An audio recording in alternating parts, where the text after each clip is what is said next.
you mean? Log on his phone. Oh, okay. On the regular page? Yeah, what page? Yeah, I think it's live right now. Somebody just hit. Okay. Son, that's Oh. Yeah, let's see if we got sound on there. You on the main page, right? The main page. Somebody probably could let us know on there. Let me see. Live chat, all messages are visible. Yeah, whatever the messages pop up. If you see anything, you know what I mean, let me know. So it's gonna give me a countdown? It's on? But it should be on. You can hear it? Yeah. Oh, no countdown. Nah, we good. All right, we good. I think. Come on. Like, he's trying to look over here and get loud now. Don't make it for. He ain't that loud. No, all right, Shalom. We are the Hebrew Israelites. We come out every week to prophesy the downfall of this wicked kingdom called America, also known as Babylon, in the scriptures. All right, but before that, we want to give honor to our Creator, Yahweh, and His Son, Yahweh Shai. All right, in the Paleo Hebrew, and honor to our elders.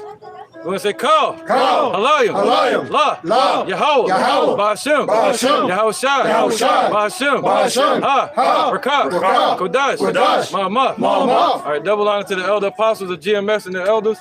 And shalom to you, Akim and Akwatim and children that believe in sincerity and truth. And guess what? I got another idea. We can go by the water. So just walk with us real quick, man. We can get away from this music. All right, we're going to get started, man. We live, so we need to carry it over there. Just kind of give them a view while we're walking, I guess. You know what I'm saying? I got you. Yep. Yeah, just walk with me, man. Walk with us real quick. Walk with us. Yeah, get a view of Jacksonville. How about that? There you go. Look around at everybody. Yeah, look at Esau. Y'all see Esau? Behind there you go. There you go. Look at it. He look cross-eyed. Yeah. Bald-headed eagle. All right, we're going to go over here, man. We can get away from that loud ass noise. We'll pick the right bird, too.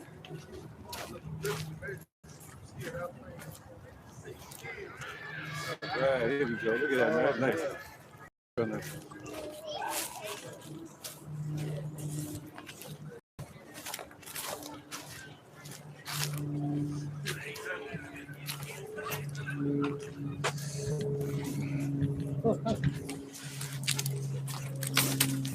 Oh yeah, there we go.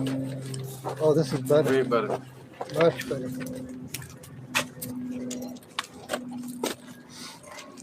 Jake trying to get them dirty looks, boy. It don't matter, man. All right, let's get to it. So today we're gonna go through Revelation chapter 4, man. Continuation. And, you know, if you look on the page, we already have Revelations 1, 2, and 3 up there. Now we gotta go through 4. All right. So, but first we want to start off with this scripture in Matthew. Go ahead, brother. Nice and loud too, cause that noise over there. This is what, Matthew chapter 3? 13, verse 10. 13. Whoever got it first, it's all good. This is Matthew chapter 13, verse. You gotta be loud though. Say 10, right? Yep. This is Matthew 13 and 10. This is, and the disciples came and said unto him, why speakest thou unto them in parables? Right, so that's what the Lord spoke in. He was speaking in parables, right? And the scriptures are set up in the parabolic form, in a mystery, all right, in an allegory. So these idiots can't understand it out here. The Lord blinded them. Go ahead, brother. So we're gonna go through a parable today in Revelations 4, because Revelations 4 is a parable. It's a revealing. All right, go ahead, brother. Verse 10. It says, and the disciples came and said unto him, why speakest thou unto them in parables?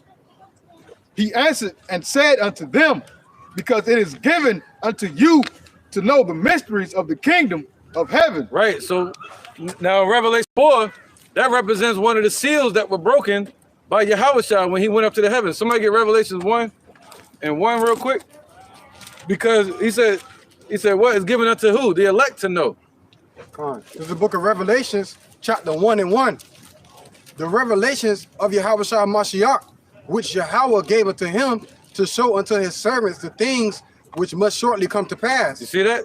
So these are revelations, all right? Those go into the parables as well.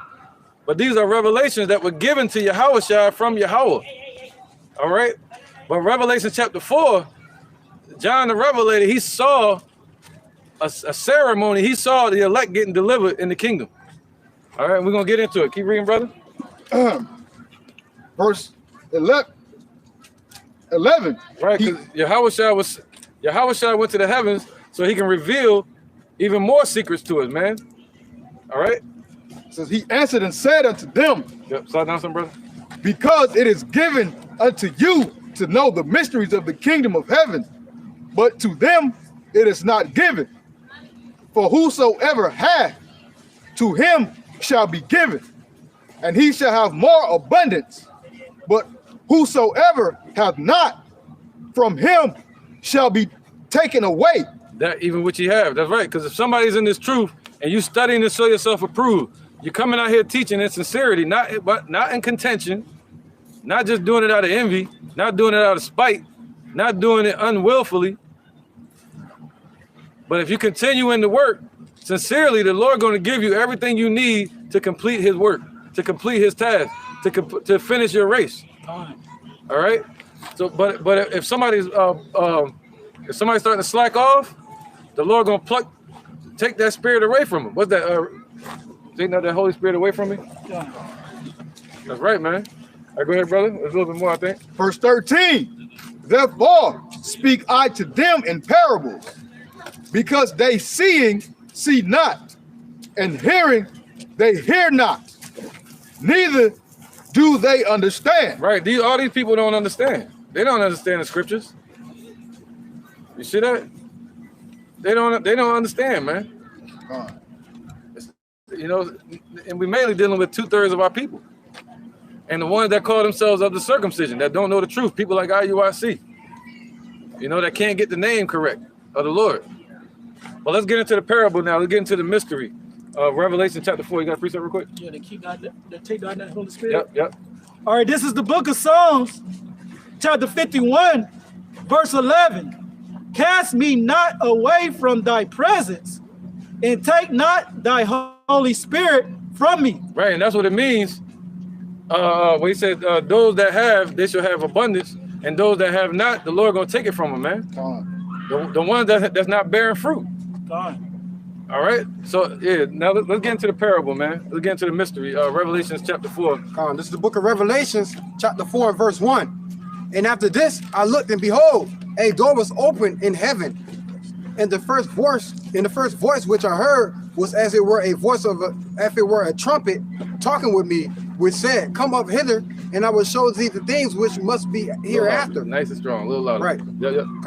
And immediately. Oh, no, yeah, start again. From the top. Yep, nice and strong. This is the book of Revelation, chapter 4, and verse 1. Perfect. And after this I looked, and behold, a door was opened in heaven, and the first voice which I heard was as it were of a trumpet. Right, so what is that? That door represents a portal. If you look it up, it was a portal opened in the heavens. All right, and he saw it open. Now, was it a vision or was it physical? But either way, he saw this happen. And immediately, he was in the spirit realm. All right, he saw the door open, and he heard a voice say, come up here into the spirit realm. And he was in the spirit realm looking at this vision. All right, go ahead. As it were a trumpet talking with me. Right, and what voice is that? As a trumpet. And that word trumpet means like a reverb. Like you hear like T-Pain. It was a voice talking to him like with natural reverb from the heavens. Many waters. Voice of many waters, meaning the vibration. Somebody get Revelations 1 and 10. We're gonna get a lot of precepts, stopping and going. This is Revelation chapter 1. Yeah, next to loud too. There's a lot of background noise and stuff. It's Revelation chapter 1, verse 10. I was in the spirit of the Lord's day. Oh, yeah, he was in the spirit on the Lord's day. This talking about John the Revelator. He was in the spirit on the Sabbath. That's the Lord's day. Go ahead. And heard behind me a great voice as of a trumpet. All right, so you heard that voice. Talking about Yahushua, the same one that Ezra's heard. Ezra's heard a voice, and it would sound like a trumpet. That was Yahushua, chapter 6. Go ahead. Saying, I am Alpha and Omega, the first and the last. What thou seest, write in a book, and send it unto the 7 churches which are in Asia, unto Ephesus, unto Smyrna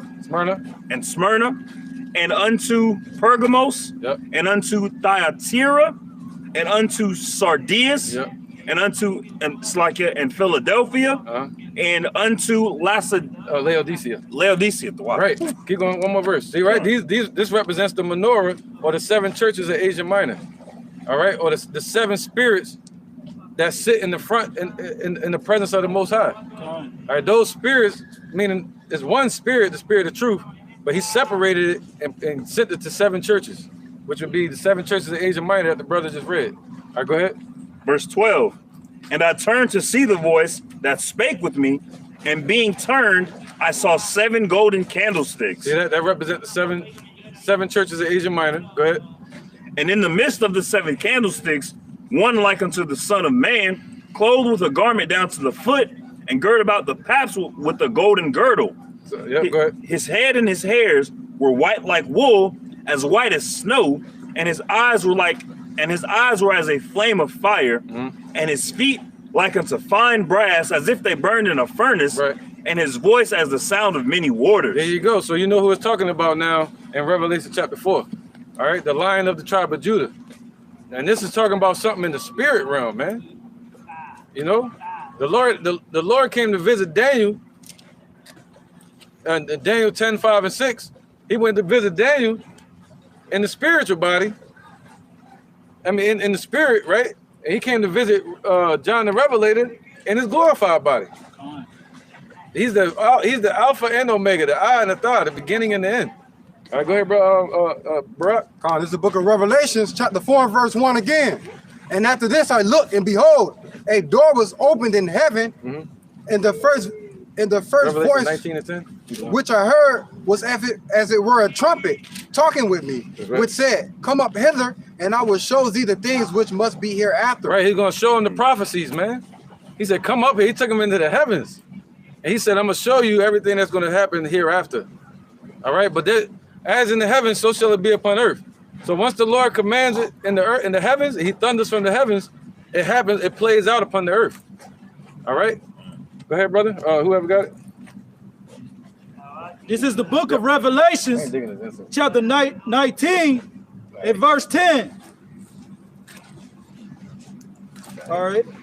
And I fell at his feet to worship him. And he said unto me, "See thou do it not. I am thy fellow servant and of thy brethren that have the testimony of Yahushai.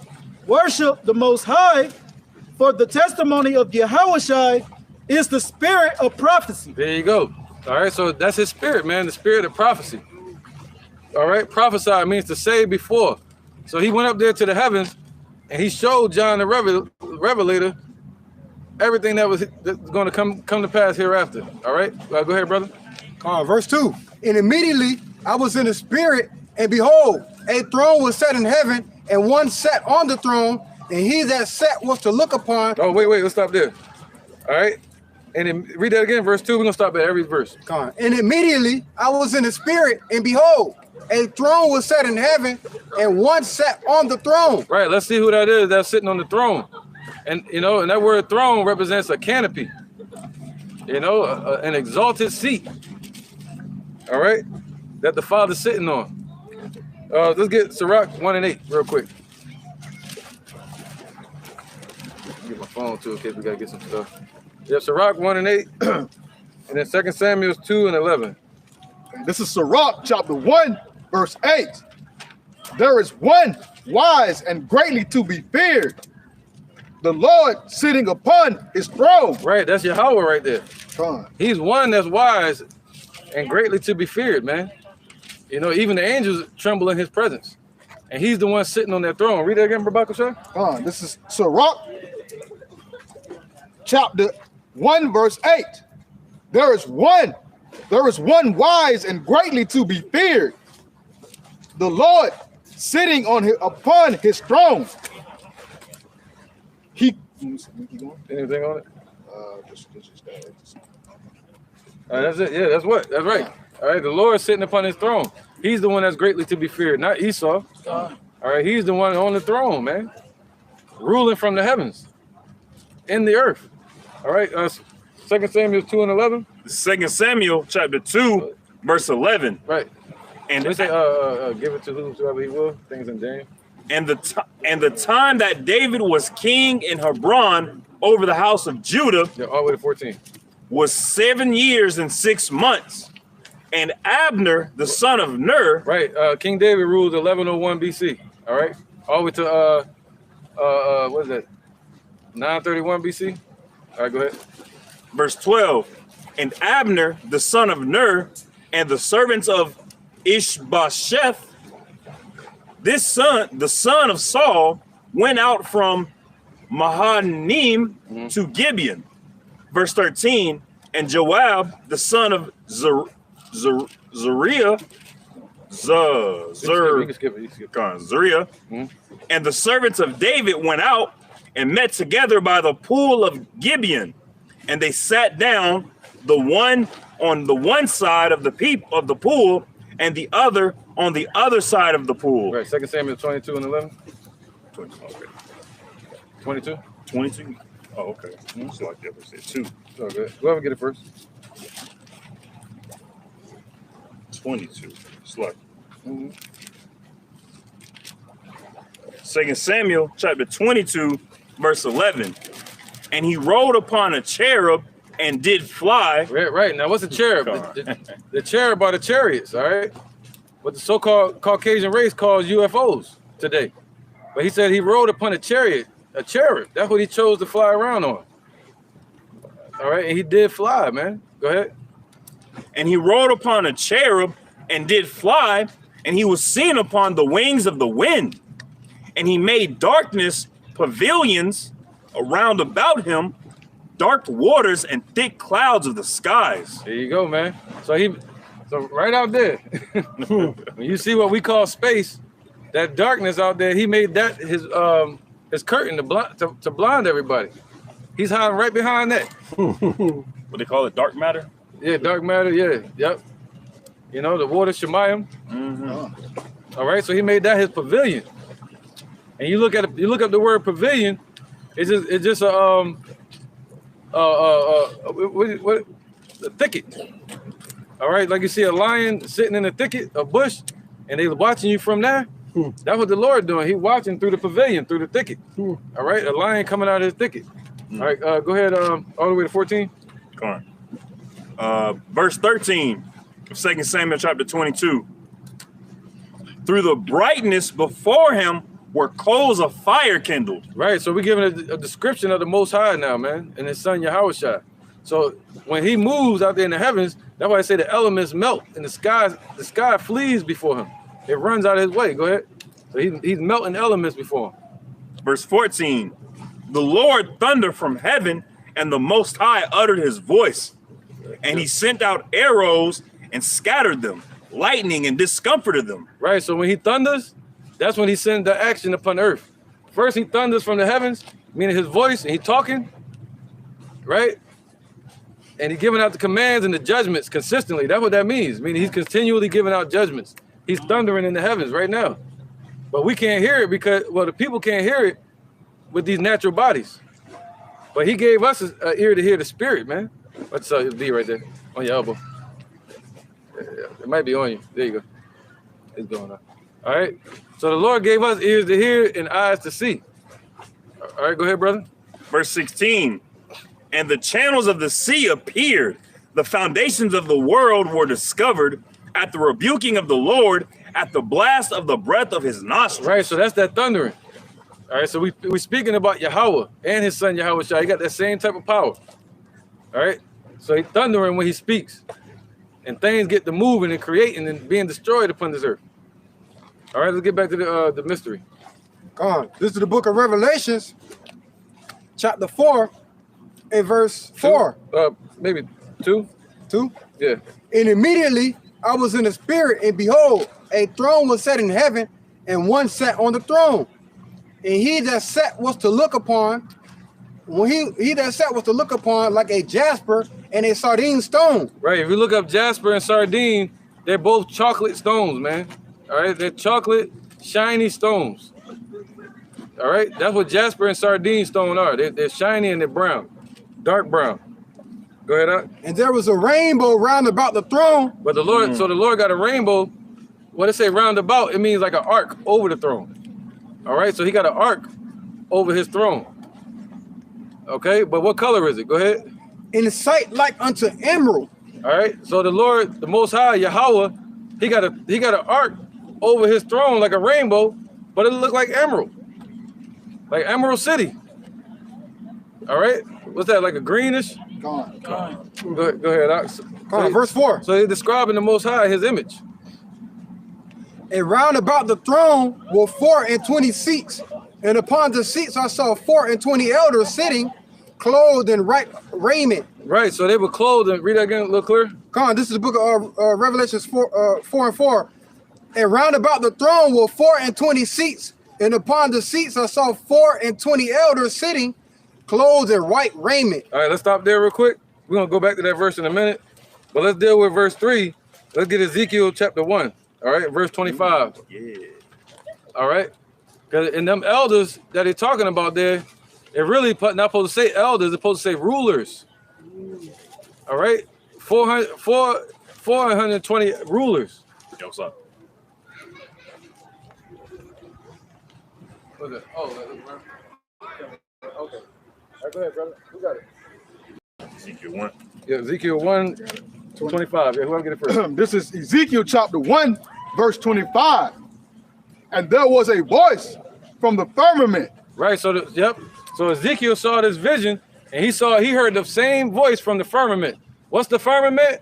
What these sheeple call the ozone layer. That's really the firmament, according to the scriptures.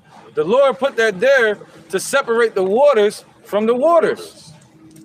All right, that's a separation, and that's where we get this color, the color blue from. The sky not even blue. All right, it's called I forgot what it's called. Something scattering. It's called light scattering. All right, the sun sends out white light, and you get like green, red, and blue, and the main color that spreads is what? Blue. Like a prism. Like a prism. Yeah, or a spectrum. Spectrum. All right, no, you're right. Actually, a prism. Oh, right. prism. A prism is the firmament. And it splits the light into different a spectrum. My man, you see that? So the Most High controlling everything, man. Let me see you try not to see the color blue. Go ahead, brother. And there was a voice from the firmament. From the firmament, way up there. He heard a voice from up there. Go ahead. That was over their heads when they stood. Right, when they stood up, go ahead. When the angels stood up and their chariots lifted up off the ground. And had let down their wings. Right, so they told they brought the chariots down. Go ahead. It says, and above the firmament that was over their head was the likeness of a throne. Right, you got to imagine that. They was all sitting down, their chariots was in the sky, and then when the Most High spake, they all stood up. It was like this, and told their chariots to come down. Go ahead. It says, as the appearance of sapphire. Right, he said, oh no, you got to read that part again, the throne part. Okay. It says, and above the firmament that was over their heads was the likeness of a throne. There you go. There go that word throne again. All right. So the Lord is always sitting on his throne. He's ruling from the throne. Esau ain't ruling. The Lord just put this earth into their hands right now. He ruling from the phone. That's right, man. Yeah, Babakasha. It says, I'm just start off and come again. It says, and above the firmament. Yep. We go over 28, I think. Okay.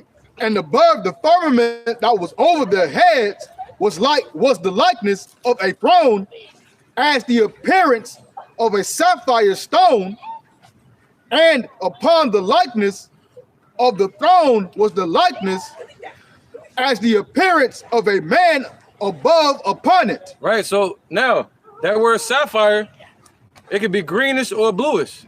All right. So that was the same thing. He saw that emerald glow around his throne. And he had a rainbow around his throne, man, the light. He surrounded himself with light. Now, what was the next part? Verse 27. Yeah, 20. We're going to 20. Yeah, go ahead. And it says, and I saw as the color of amber, as the appearance of fire. Right, color amber. Go ahead. Round about within it. Yeah, that's like a dark deep yellow oranges. Gone. All right, so he got a beautiful glow around him, man, and a glow coming off of him like Leroy off of Last Dragon. Come on. All right, and he got legs and he got feet. All right, the Most High got ears and eyes and a nose. We were created in his image. We were created in his image, man. Gone. But he's a spirit. That's powerful, man. Go ahead, It brother. says, from the appearance of his loins, even upward. Right, so his loins represent his waist. So he had a glow from his loins down, upward. Go ahead. So he had a glow all around him from his waist up. Gone. Go ahead. It says, and from the appearance of his loins, even downward. See that? So he got legs. Sitting on the throne. Okay, and you can tell they got a floor up there because it say the elders bow down to his feet. Gone. Go ahead, brother. It says, Over 28. I saw as it were the appearance of fire, and it had brightness round about it, as the appearance of the bow that is in the cloud in the day of rain, so was the appearance of the brightness round about. There you go, man. Same way the cloud, you get a rainbow. That's how it was around the Lord, man. Gone. A beautiful spectacle, man, to be in his presence. To come here is really death. All right, this is death down here upon the earth. All right, that's it on that, right? Over 28? That's some more on it. Okay, 28. Yeah. Yep, go, bro. This was the appearance of the likeness of the glory of the Lord Yahweh. And when I saw it, I fell upon my face, and I heard a voice of one that spake. That's right, man. All right, go ahead, go back to that now. Wait, no, let's get to these precepts real quick. Daniel 7 and 9. All right, 7 and 9. Yep. Oh, no, you got something else, right? Let's get that real quick. Ruling the kingdom, man. Yeah, That's what you want. yeah, then we're going to get 7 and 9. All right, this is the book of Daniel, chapter 4, verse 17. Sun beaming now. So. This matter is by the decree of the watchers. Right. Oh, yeah, they forgot to tell you on the news, man. It's a damn solar storm happening right now. It's really supposed to be like 55 degrees, 60 degrees. But it's a solar storm that's supposed to hit directly to Earth today, January 15th. And to add on to that, they also say that the sun is in its I forget the astronomical the technical term of it, but the sun has a dormant time when it's not emitting so many like harsh rays and solar storms. It also has a very active time to where it's emitting a lot of solar rays and heat and activity. And right now the sun is in that time. Yep, the Most High controlling it. Gone. This is Luke chapter 21, verse 25. And there shall be signs in the sun, and in the moon, and in the stars, and upon the earth distress of nations with perplexity, the sea and the waves roaring, man. So all these things are happening right now upon the earth. All right, so we're in the time of prophecy. Okay, we're witnessing it. All right, so let's keep going with this precept. All right, this is back at the book of Daniel, chapter 4, verse 17. Yep, I got you. This matter is by the decree of the watchers, and the demand by the word of the holy ones, to the intent that the living may know that the Most High ruleth in the kingdom of men, and giveth it to whomever he will. Right, man. The Lord giveth, and the Lord can take away. All right, but everybody think that Esau is God. No, hell no. Hell to the no. The Most High is ruling right from his throne, man. All right, okay, go ahead, brother. This is Psalm 75 and 7. But Yahweh is the judge. He putteth down one and setteth up another. Right. So the Lord chooses who he wants to rule. He puts one up and he takes one down. And we already know who finna get took down and who finna get set up. Right, man. That's right. It's all about his will. Come on. All right. Look at that, Daniel 7 and 9. I mean, 7, 9 and 10. This is the book of Daniel, chapter 7 and verse 9. I beheld till the thrones were cast down, and the Ancient of Days did sit. Bro, so all the thrones, like the brother just read, all the thrones, whose thrones? Esau. What thrones? From chapter 7. Can you go up to can you go up to the top verse 1? Verse 1. This is Daniel chapter 7 and verse 1. And in the first year of Belteshazzar, the king of Babylon, Daniel had a dream and visions of his head upon his bed. Then he wrote in the dream and told the sum of the matter. Right, so this was around 540 or so BC. All right, when Belshazzar was ruling. All right, the son of Nabonidus. Go ahead, brother. Verse 2. Daniel spake and said, I saw in my vision by night, and behold, the four winds of heaven strove upon the great sea. Right, talking about north, east, west, and south. Talking about all these kingdoms that were going to be raised up upon the earth. The Assyrian kingdom, the Babylonian kingdom, the Persian, Medo-Persian Empire, the Greek kingdom and the Roman Empire, America, NATO, and so on and so on. And then all those thrones are going to be thrown down. See that? Go ahead. Verse 3. And the four great beasts came up from the sea, diverse from one another. The first was like a lion and had eagle's wings. Oh, that was it. That was it. We ain't gonna go into that right now. Okay. That's talking about Assyria and Babylon right there. Come on, verse 9 again. All right. Yeah, let's go back down to 9. Yep. So this is a vision. He was talking about all those kingdoms. All right. But now all those thrones are going to be thrown down. Go ahead. Verse 9. I beheld till the thrones were cast down. That's right. And the Ancient of Days did sit. Why? Because the Lord ruling in the kingdom of men. Okay. He ready to give the kingdom to the children of Israel. Actually to Yahushua now. Go ahead. Whose garment was as white as snow. So the Most High has on a garment as well.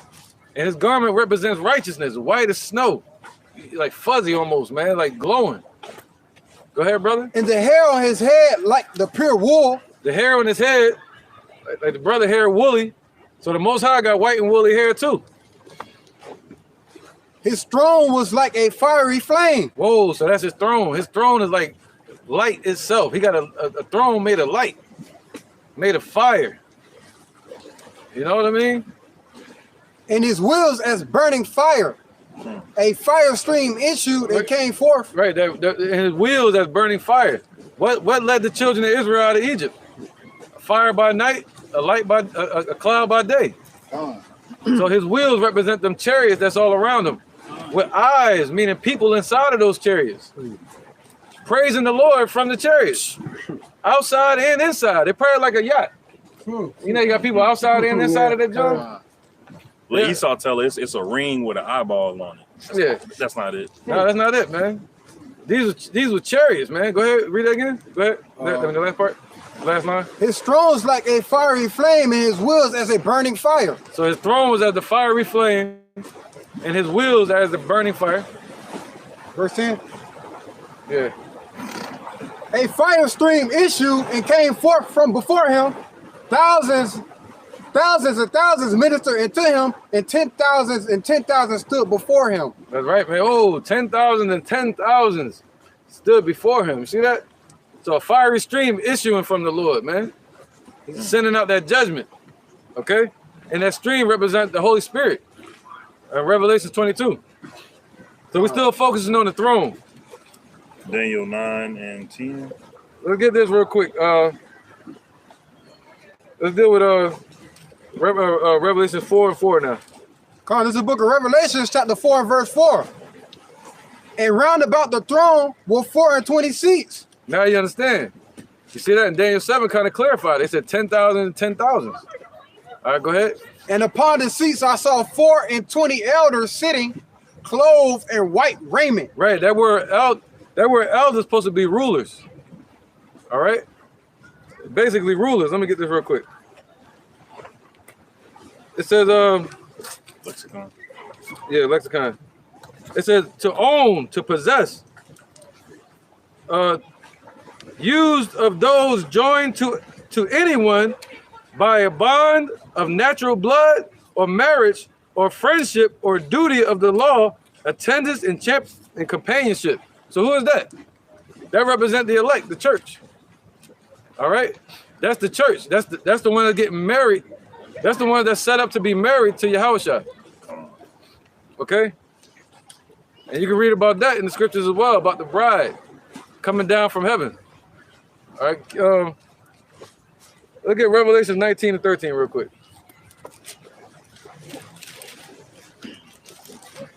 This is Revelation chapter 19, verse 13. Right. So he saw all these men clothed in white raiment.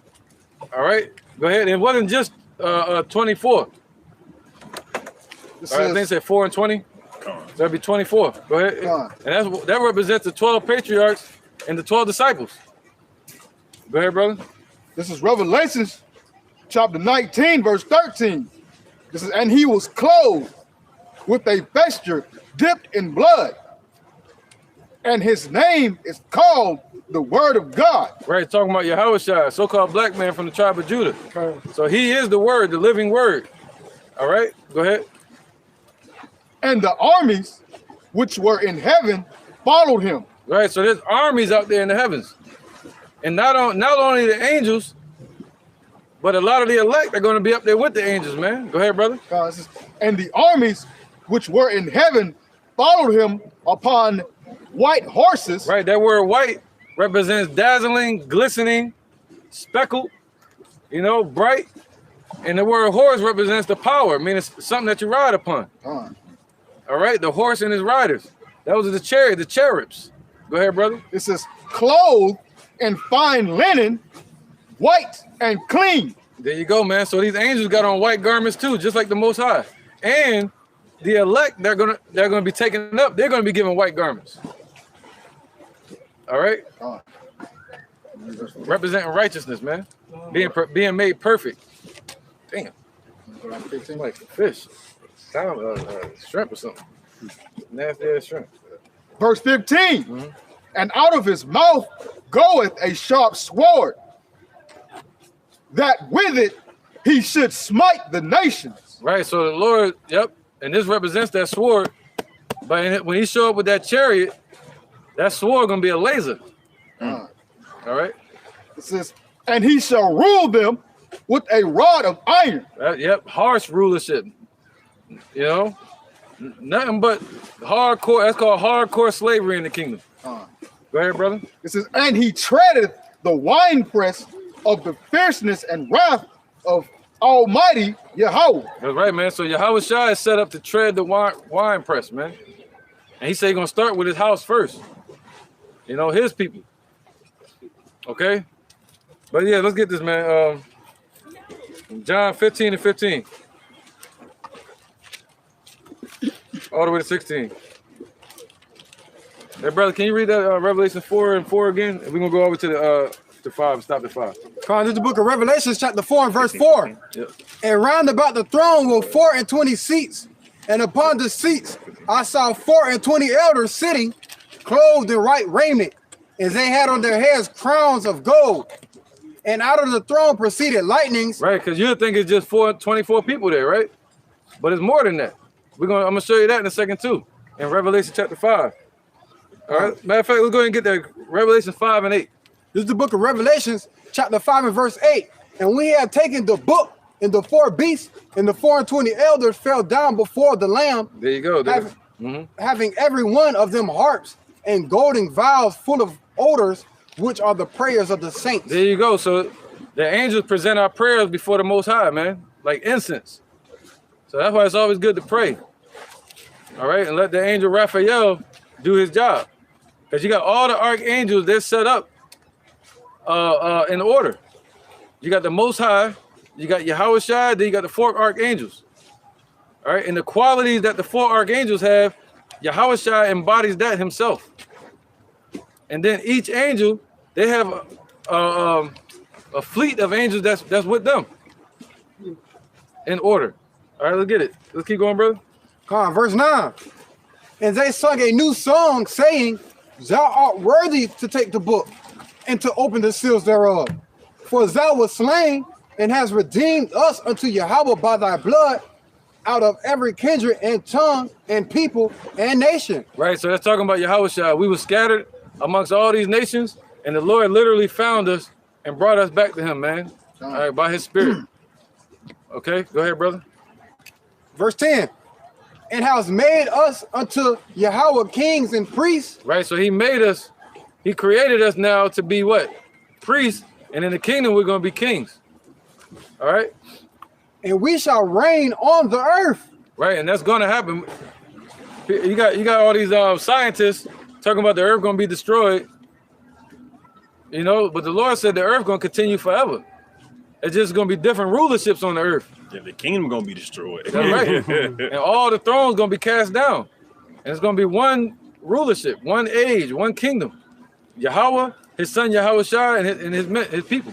And Yahweh Bashem Yahushua is giving those scientists that feel of impending doom. Yep. They seen all these asteroids that pass by the earth, and they're like, oh, Mount Everest-sized asteroids whizzing by the earth. Yeah. And then they just are they're filled with dread because they know that they know that this place is finna go away. Not Earth itself, but they can feel America. they feel something about to happen. The tension, the static in the air. Yeah, and then they cause it.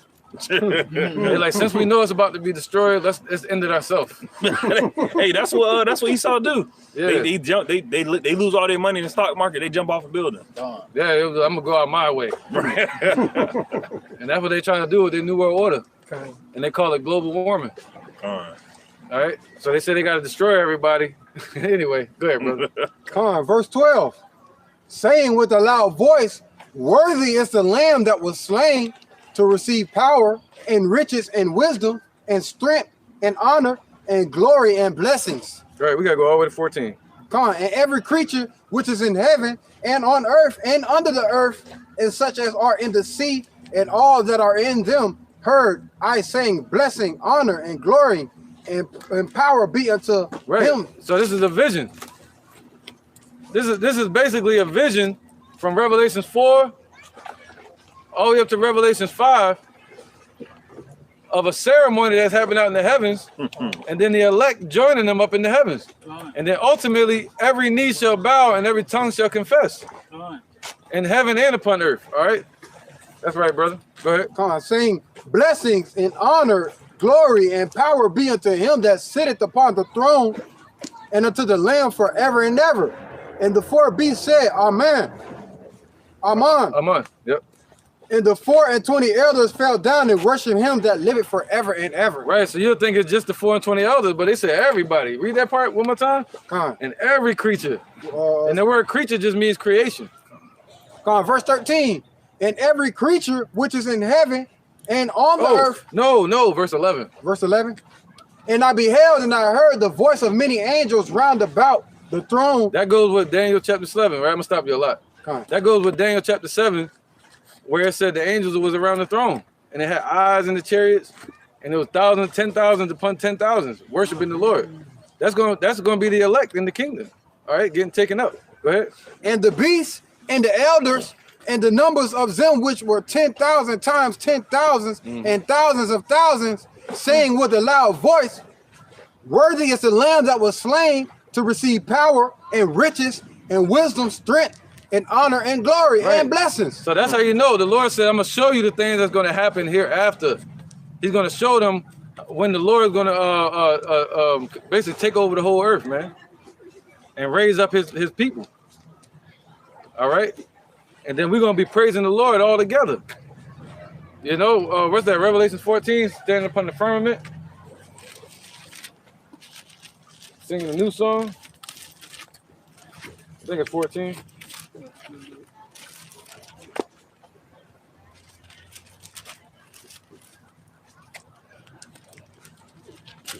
So Revelation 14. You want me to get it? Yeah. All right, this is the book of Revelations, chapter 14. I'm going to start at verse 1. And I looked, and lo, a lamb stood on the Mount Zion, and with him 144,000. There you go, man. So the Lord, he said, once Yahushua shows up, the elect are going to forever be with Yahushua, man. And we're going to be, he said, John said it. You know, he said, what does the scripture say, man? He said, that basically the righteous shall see the Most High. The peacemakers, blessed are the peacemakers. All right, because they shall see God. All right, so they're going to go into the spirit realm and see the heavens, see the Most High, and then get brought back down to this earth to take over. Go ahead, Doc. Come on, bring that power with the energy too, y'all. You know what I mean? All right, I'm going to start at the top again. Yeah. This is the book of Revelations, chapter 14, verse 1. That's good. And I looked, and lo, a lamb stood on the Mount Zion with him 144,000, having his father's name written in their foreheads. Yep. And I heard a voice from heaven as the voice of many waters, and as the voice of a great multitude. There you go. There got that voice again. Go ahead. And I heard the voice of harpers harping with their harps. And they sung as if it were a new song before the throne and before the four beasts and the elders. And no man could learn that song but the 144,000 which were redeemed from the earth. There you go, man. All right. So now let's get back to that, man, because this is what John was seeing. He was seeing our salvation. He was seeing all the at the end of everything, when all the thrones get cast down, as we read in Daniel chapter 7. He was seeing the end result of that. Everybody in heaven and in earth are going to be worshiping the Lord. Right, chapter 5 and verse 4, or chapter 4. I Chapter think 5 it and was 9. And they sung a new song. Yep. That's verse 9. Where you at? Chapter 5 and verse 9. I'm on 8. I'm tripping.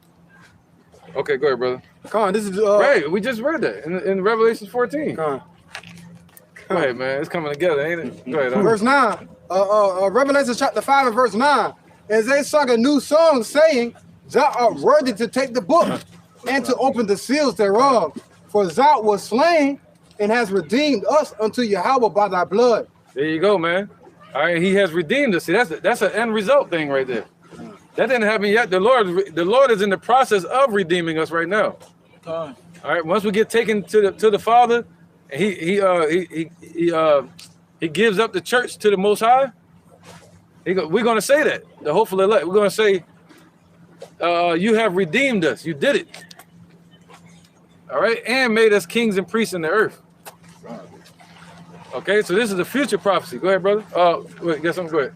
This is Matthew chapter 5, verse 9. Yeah. Verse 8. Blessed are the pure in heart, for they shall see Yahweh. Blessed are the peacemakers, for they shall be called the children of Yahweh. Right, man. Blessed are the pure in heart. All right, you gotta be teaching the pure truth in your mind. You know, it gotta be in your mind, your love. The pure in the spirit. Okay, teaching the word pure just means clear, clarity, plain. Teaching the plain truth. All right, he said what? They shall see the Most High. And he said the rest is gonna be what? Called the children of the Most High. They're gonna be called what? Yasha'Allah. Our sons of God. All right, rulers. Let's get back to this parable. All right, because a lot of people think it's just 24 up there. That's it. Now this is a future prophecy. That's we in the process of this happening right now. All right, so this is happening out in the heavens, man. 4 and 4. Yeah, yep, that's what we're doing. This is the book of Revelation, chapter 4 and verse 4.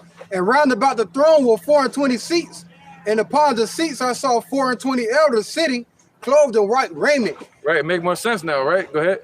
And they had on their heads crowns of gold. Oh, whoa. They had on their head crowns of gold. And that word elders not supposed to be elders right there. It's supposed to say like rulers. All right? And we're all going to be rulers. Okay? Now, Matthew 19 and 28. And then Revelations 2 and 10. Let's forget that. I'm still John. Somebody got John? Yeah, you got John. Let's bring that John over quick. John chapter 15. Yep, he got it. You can grab Verse 19 and 28. 15. You got that one? Henceforth, I call you not servants, for the servant knoweth not what his Lord doeth. That's right, we're rulers. We're no longer servants, we're rulers, kings and priests. But I have called you friends. That's right, we're his friends, man. Go ahead, brother. For all things that I have heard of my Father, I have made known unto you. Wow, man. So the Lord loved us that much. Everything his Father told him, he made it known unto us. Didn't he just prove that in Revelation 1? That the Most High gave him visions to give to John? All right. And he went up there and broke the seals to be able to let us know what's going on. Okay? There was one part that just stuck out to me. You have not chosen me, but I have chosen you. Now, where was that? Henceforth, therefore, you're not servants. Oh, the word friends is just mean brothers. And he said we're his brothers, man. He like our big brothers. That'd be the worldly equivalent of you working at McDonald's and Ronald McDonald come in there and be like, hey, bro, that's my homeboy. I got him a job. Like you know McDonald you know, from like day one. I don't know who the real CEO of McDonald's is. I assume it's Ronald McDonald, but you know, you got a good standing with the person that created everything, the heavens and the earth. You know? Right. Oh man, that's crazy, right? All right, and to be crowned by him, and to be judged by him, not to be judged by yourself. Right. You know, we judge ourselves harshly, not to be judged by another person, another man or woman upon earth, but to be judged by the true judge. You know. All right. Let's get that. Next one's a call for Baba Shah. You said Matthew. Well, Matthew. Oh, they got him yet. Whoever got it. The Revelation, Matthew's first. Oh, okay. All right, this is the book of St. Matthew's, chapter 19 and 28, right? Yep. Chapter 19, verse 28. And Yahushua said unto them, verily I say unto you, that ye which have followed me in the regeneration, when the Son of Man shall sit in the throne of his glory, ye also shall sit upon 12 thrones, There you go. judging the 12 tribes of Israel. There you go, man. All right. So those are the ones he was talking about in that vision in Revelation 4. He said the ones that followed him back then, he looked them in the face and said, hey, when you get regenerated on this earth, we've been regenerated, meaning reignited or put into the flesh, basically like reincarnation. All right. And set up to be delivered, hopefully. You know? And then taken into the kingdom to rule upon thrones. That's what he said they were rulers. All right, go ahead. He said they're going to sit upon thrones, judging the 12 tribes of Israel. That's what the Lord said, we're going to judge angels. You know? You want all the way to 30? Oh, no, that was it, I think. Yeah, Baba Shah, go ahead. This is Revelation chapter 2, verse 10. All the way to 14. It says, fear none of those things which thou shalt suffer. Right, we don't fear Esau. We don't fear these threats that Biden making. The Supreme Court. We don't fear none of that. Even if we do fear, you better check it with the scriptures. We comfort each other with the scriptures, man. I just heard it when you said the Supreme Court. Yeah. Supreme Court. Yeah, they ain't supreme. Right, they ain't supreme. And actually ain't even a court at all. It's actually operating under de facto. It doesn't exist until the human body walks in there. It doesn't even exist. All right. So damn they courts, man.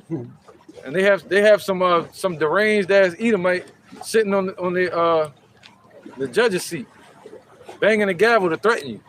You got to say your honor to her or him. Or him. To her or him. That's right, man. Go ahead. It says, fear none of those things which thou shalt suffer.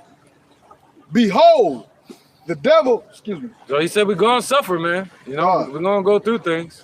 The devil shall cast some of you into prison, that ye may be tried, and ye shall have tribulation 10 days. Right, that happened 2,000 years ago, but we also under that same threat today. To be cast into prison for many reasons, you know, teaching his word, for not going along with their mandates. You know, go ahead. It says, be thou faithful unto death, and I will give. What does the word faithful mean? It means to be easily persuaded. All right, so be easily persuaded to turn to the Most High when he says so, or to do his work. Okay, go ahead. It says, be thou faithful unto death, and I will give thee a crown of life. There you go, man. And he's going to give us a crown of life. That's that crown.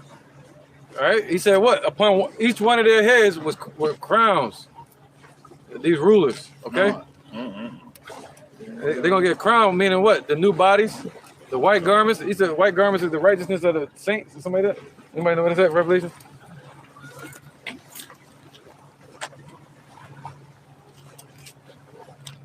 All right. 1 second. Where is it at? I might can find it. I know it's at. 1 second. The righteousness of the saints. If I can't find it, I'm going to move on. All right. There you go. It's Revelation 19 and 8. The fine linen. It's Revelation chapter 19, verse 8. Yep, that's clear, brother. Okay. And to her was granted that she should be arrayed in fine linen, clean and white. For the fine linen is the righteousness of saints. There you go. And what did the brother Barak just read in Revelation 4 and 4? They had on white raiment, and they were given crowns. All right, and they had crowns upon their heads. All right, and that goes with Keep going. No, that's it on that. That goes with what's that? Second Ezra, chapter 2. Oh no, somebody get Revelation 2 real quick, right? Yeah, yeah. Did we read that yet? Yeah, we read 10. You want to go to 11? All the way to 14. All right. That was you? Yeah. Okay. This is verse 11 of Revelation chapter 2. It says, he that hath an ear, let him hear. Right, so if you got an ear, you're going to be able to hear and understand this parable. All right, this mystery. Go ahead. It says, he that hath an ear, let him hear what the Spirit saith unto the churches. Right, and that word here means to comprehend. All right, what the Spirit is saying to the 7 churches that were called out from amongst the people. All right, and those 7 churches are back here today to serve the Lord. They're scattered. That's all. All right, go ahead. It says, he that overcometh shall not be hurt of the second death. All right, man. So you overcome once you believe in Yahushua, and you endure unto the end, and stay faithful unto the end. That's you conquering. Didn't Paul say we are more than conquerors because of Yahushua? All right. And if you believe in Yahushua, you have overcome already. Go ahead up. This is, and to the angel of the church in Pergamos, write these things, saith he which hath the sharp sword with 2 edges. I know thy works, and where thou dwellest, even where Satan's seat is, and thou holdest fast my name, and hast not denied my faith. Okay, yeah, I think we went a little too far. To 14. Yeah, I don't want to go into that right now. That's kind of going somewhere else. God. All right, 2 and 10, right? Over to 14. Yeah, that's going somewhere else. All right.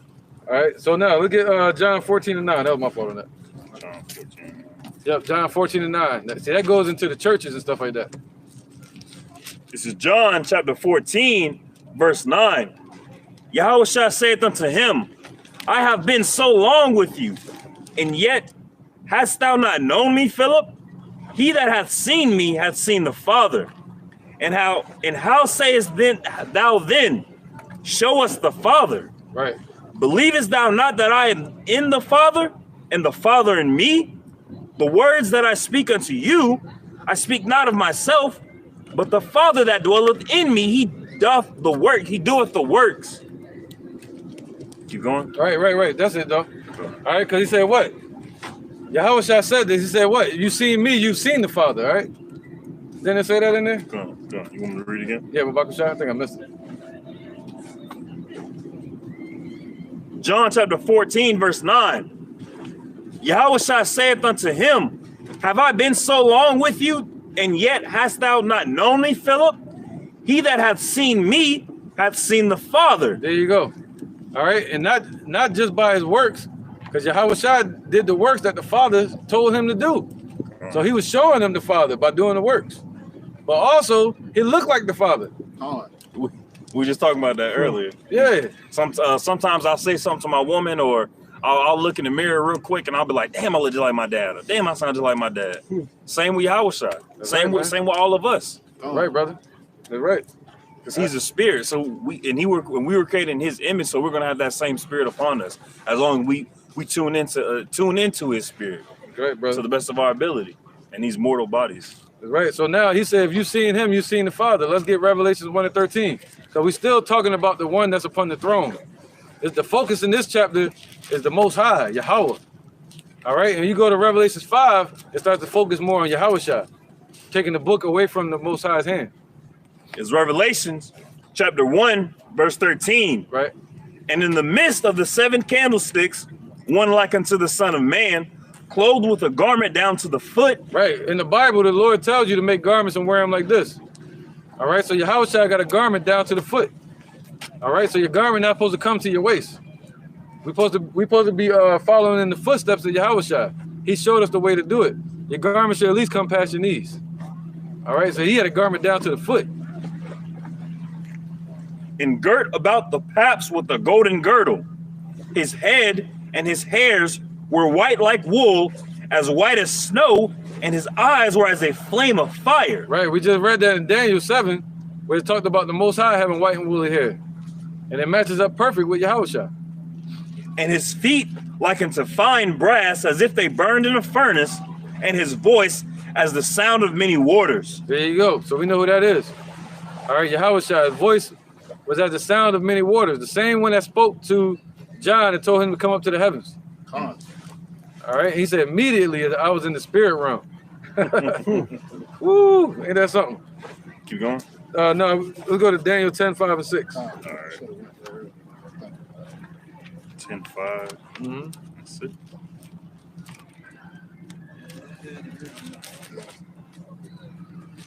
Yeah, Daniel 10.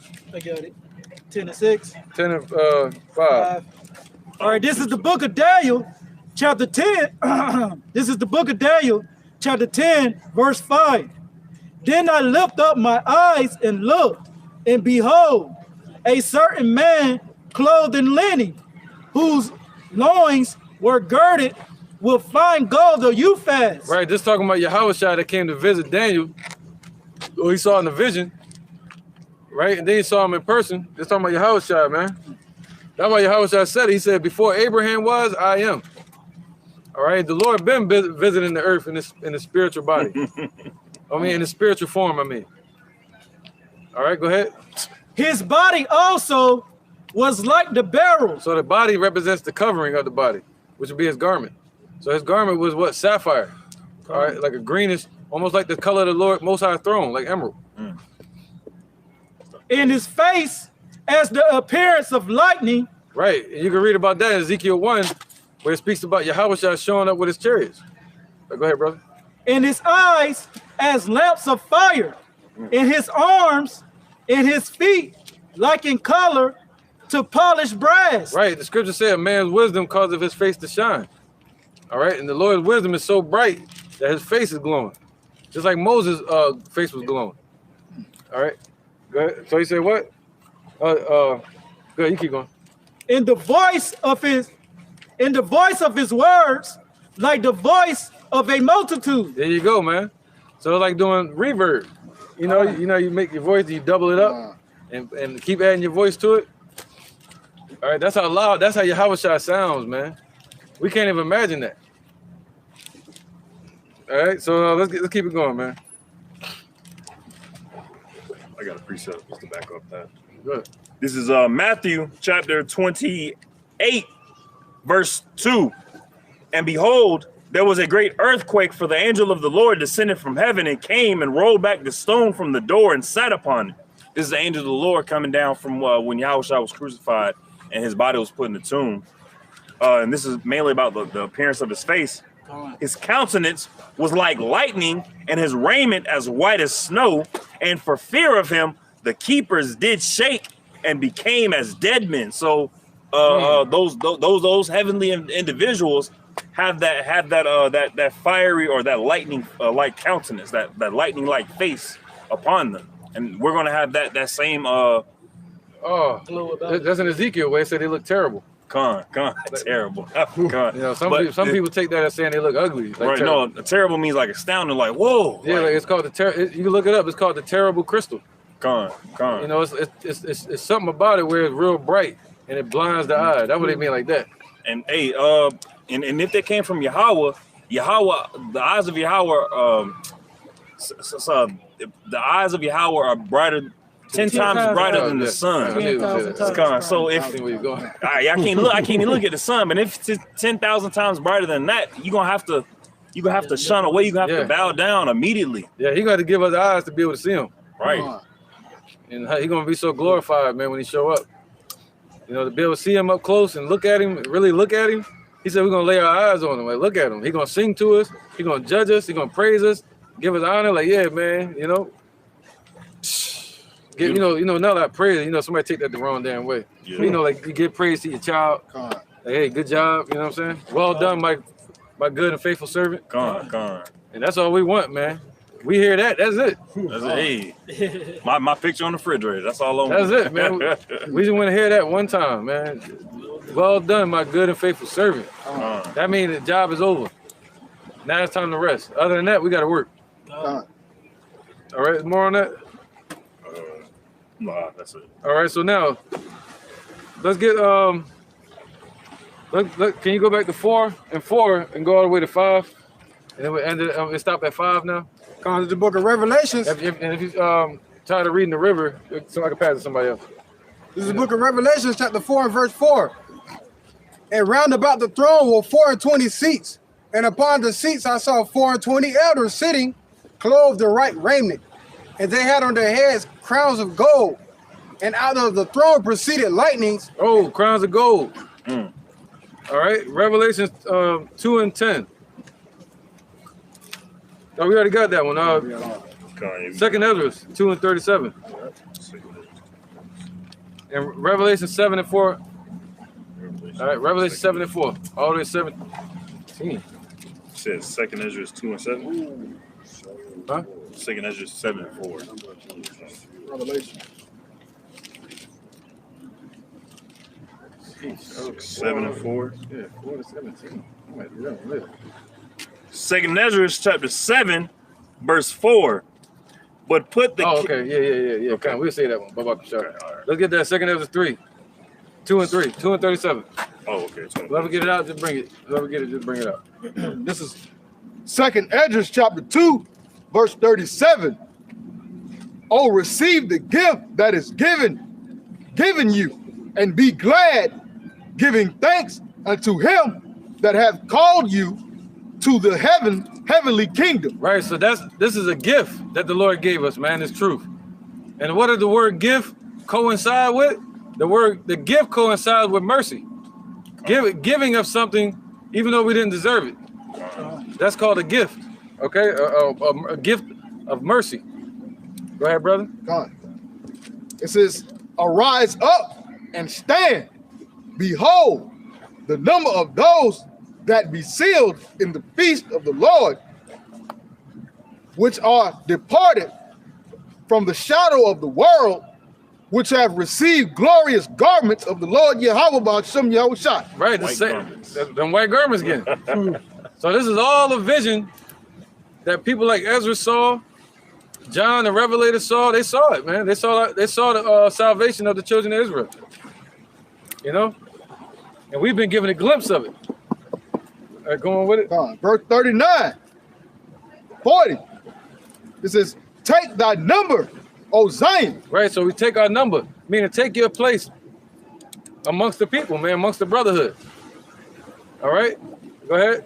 It says, take thy number, O Zion, and shut up those of thine that are clothed in white, which have fulfilled the law of the Lord Yahweh, Ba'ashem Yahushua. Right, that goes into the Lord closing up the breaches. A little faster too, brother. Verse 41, the number of thy children whom thou longest for is fulfilled. Beseech the power of the Lord Yahweh. Right, aren't we longing for that? Come on. We're longing. Once you start this work, he said the number of children that you're longing for, what's that? 144,000 in a small multitude. Come on. So we're longing for that. We're fighting. We're pushing for it. You know, he said, look, someday we're going to look, and the Lord going to say, look what y'all, look what I've risen you up to do. Look at the field. Look at all the men standing up. That's why I look when I look at this camp. You know, go ahead, brother. Verse 41, the number of thy children whom thou longest for is fulfilled. That's going to be fulfilled someday, man. Go ahead. God, beseech the power of the Lord Yahweh, that thy people, which have been called from the beginning, may be hallowed. There you go, man. So they're going to be separated now. Once they get taken up into the chariots, right? They get taken up into the chariots, and then after that, you're going to have a new body, given white garments. That would have just said. But now that new refreshed Israelite, son of the Most High, daughter of the Most High, they're gonna have to they got their new body, a righteous body, new garments, coverings, and everything, right? And now they gotta get a crown. That crown is gonna be a badge of rulership. All right, you're gonna have that badge and that scepter, man, and you're gonna go around the world And people, they're going to know about the kingdom. They're going to know about the Most High. They're going to know about Yahweh Shai being in Jerusalem. But when they see you, how they going to know who the hell you are? The Lord going to give you that representation. He going to give you that badge. Like, yeah, you know who the hell I am. I'm a king. Really quick. Yep. I was on my way home from work, and a cop was crossing the street, and you know the common manners across the street is you kind of hustle to get across the street. What he did, he did this. This shit made me mad as fuck. He did, and casually took his time, like walking across the streets. Like, damn, like bro, come on, like the light green. I'm getting home from work. Hurry your ass up. But no, I'm a cop. You know, I can take my damn time both ways. Took sweet time because with him in his mind, he has the power to. He got that badge. He has that badge. He has that power to do that. And so in our kingdom, we're gonna have that power as well. We're gonna have that badge. Right, brother. Perfect point, man. And that's what they've been given. That's what they've been They've given. been given that power, man. You want to be sovereign in America? That's the true sovereignty. They got sovereign rights. They can do what the hell they want. Oh, go ahead, Mazan. All right, this is the book of Daniel, chapter 12, verse 10. Many shall be purified and made white and tried. That's right, brother. But the wicked shall do wickedly, and none of the wicked shall understand. But the wise shall understand. Yo, you speak on? Con, and I brought that out to back up the brothers, man. You know, in those times, as the elder was speaking on, once we, you know, come out of those chariots, the new Jerusalem coming down from heaven, you know, and we be purified and given those new bodies. You know what I'm saying? We are gonna, you know what I'm saying, go out and rule the nations as Yahweh Ba'ashim Yahweh Shai gave us to do, man, as it's written in the scriptures. But the wicked, they're gonna do wickedly, man. And two-thirds of our people are gonna be born again in the kingdom, man. All right, man. So we're gonna have bodies we never seen before, crowns we never seen before, powers we never seen before. We got to learn to use our powers. We want to learn to use our bodies, use our powers. That's gonna be beautiful, man. That whole process, we got forever to learn. Forever. Forever. Oh man. Teach our children how to use their new bodies, use their powers and stuff like that. From that moment, forever begins. Actually, forever already started. You know, we in it. It's just in these bodies, not forever. Right. I wouldn't want to be forever in this. Hell no. Not only in this body, but also in this society. You live forever. Right. Ugh. That's why people don't want to live forever. Yeah. But when you think about, you know, the goodness of the Most High and what He got for us, and stuff that we can't even comprehend or bring to mind. Oh yeah, I live forever in that. I'm finna watch a tree grow. Take a few hundred years off sitting in a chair and just watch a tree grow. Yeah, it ain't gonna be it's gonna be a different tree. You never see. It's gonna be some tree on outer space somewhere. You know what I'm saying? One of them avatar trees, what they call it, the world tree, home trees. Yeah, man. One of those beautiful, big, beautiful things. Growing fruit that look like light. That's what we're gonna be dealing with. We're gonna be dealing with seeing the flowers and seeing the plants and seeing the light that resonates from them. You see a sunflower, it gives off UV rays. That's why bees go around it. They're attracted to the UV rays, so they give off light. Our eyes can only see a very, very small portion of the spectrum of light. So we're gonna be able to see a lot of different colors, a lot of different, more vibrant. In its purest form. Be able to see into the spirit realm. Go into the spirit realm. All right. Where was that? Somebody read something over here? Oh, Second Ezra. Yes. Verse 42 of Second Ezra chapter 2. It says, I, Esdras, saw upon the Mount Zion a great people, whom I could not number. And they all praised the Lord Yahweh. Right, that's what he said, a great people whom he could not number. There it goes again. As we read in Revelations 4, you know, multitudes of people praising the Most High. Go ahead. It says, and they all praised the Lord with songs. It says, and in the midst of them. They sung, as it were, a new song. Go ahead. It says, and in the midst of them, a young man of high stature, taller than all the rest. Meaning he's going to be exalted more than all of us. Even though we're going to be brought up on the level higher than the angels, Yahweh Shai is still going to be over us. Okay? Order, man. That's right. Go ahead. It says, and in the midst of them, there was a young man of high stature, taller than all the rest, and upon every one of their heads he set crowns. Right. So upon each one of their heads, not just the men, right? Not just the men. Each one. So if your babies, your children, your woman, they all gonna get crowns, man. Your woman, or the women, or the daughters, they're gonna have tiaras. Oh yeah. You know, they're gonna be called daughters of the Most High again. Yeah, they're gonna be ruling.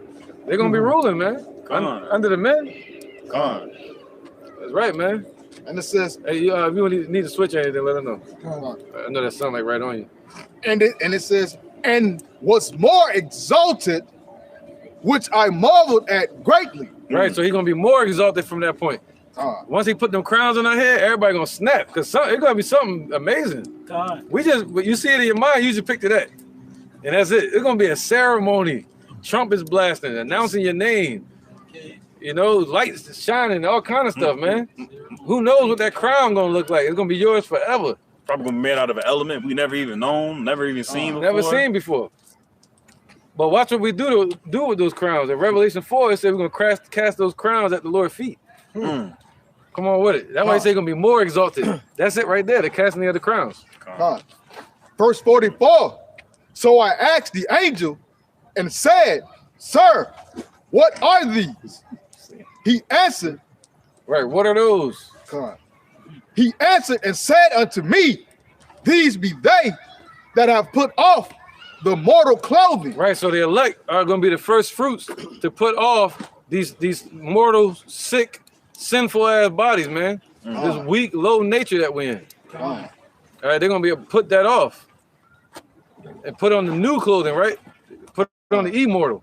We're going to get new bodies, man. Shoo. Man, a body that agrees with the spirit. That's not in contrary. That's right, man. But again, it says, He answered and said unto me, These be they that have put off the mortal clothing and put on the immortal and have confessed the name of Yahweh. Now they are crowned. Yep, the name of Yahweh Bashim Yahushua. That's the real point. You got to confess Yahushua. All right, you got a lot of people saying they know Yahweh, but you got to confess his son.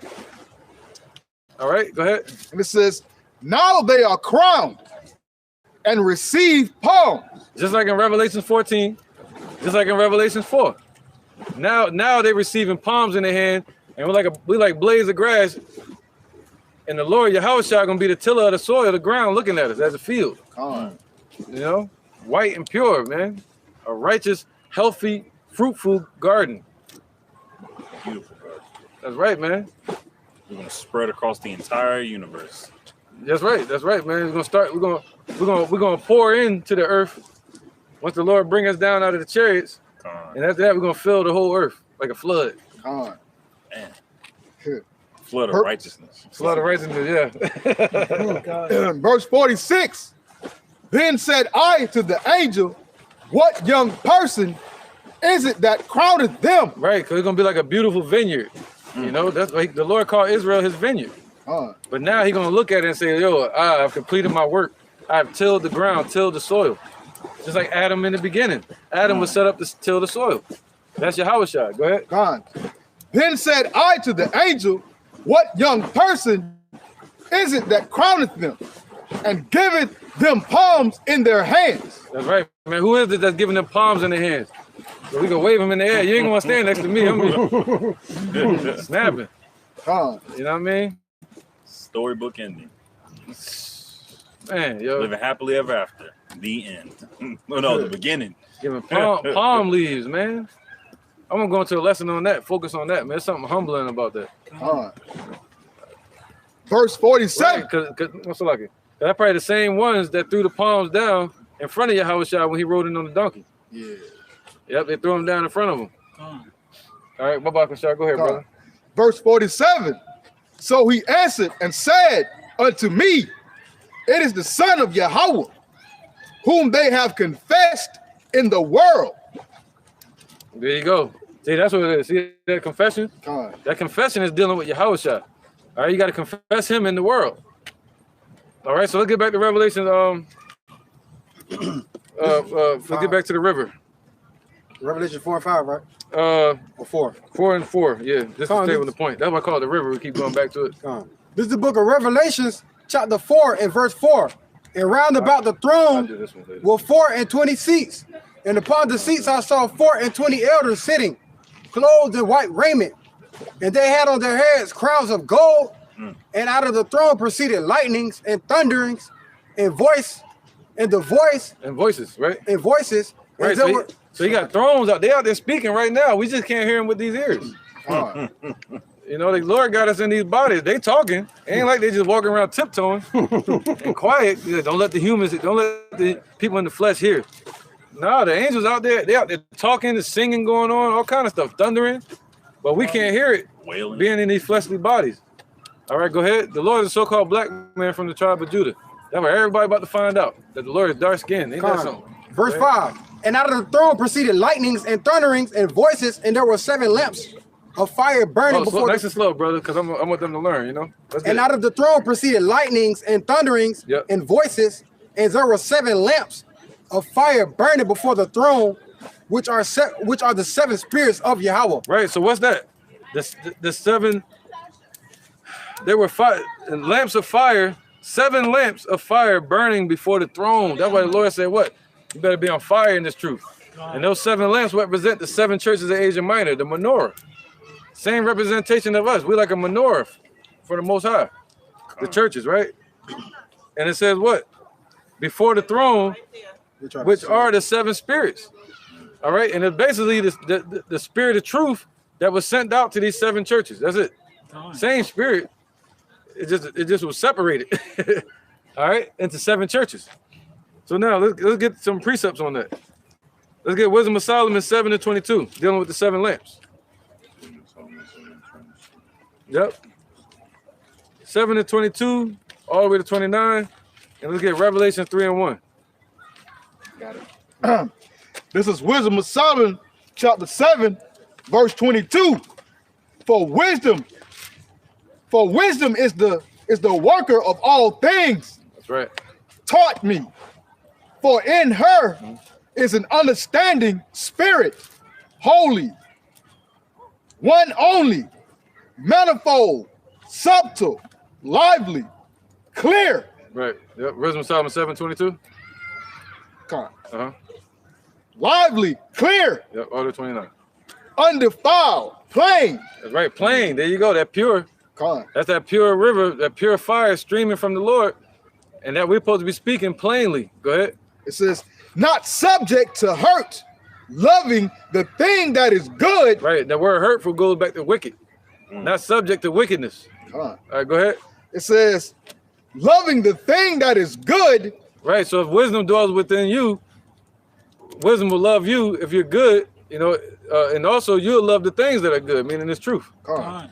It says, quick, which cannot be leaded. Right. The word quickly means lively. Con. Uh-huh. Which cannot be leaded. Right. It does what it wants. You can't stop the flow of wisdom. Go ahead.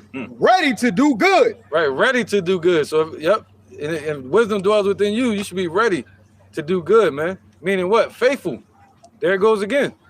Being faithful means what? Easily persuaded, ready. All right. Studying to show yourself approved, apt to teach, and do good. Go ahead. Verse 23. It says, kind to man, steadfast, sure, free from care. Right, right. And there's a big difference between nice and kind. Being nice is being fake. Being kind is telling the truth, but being wise as a serpent, harmless as a dove. And that's just it, simple and plain. It says, having all power, overseeing all things. All power, overseeing all things, man. All things, even overseeing Esau on this earth. All right, that's who that? Yahushua, watching everything. He's the embodiment or the cup that Yahweh poured wisdom into from the beginning. And his cup poured in our cups. Go ahead.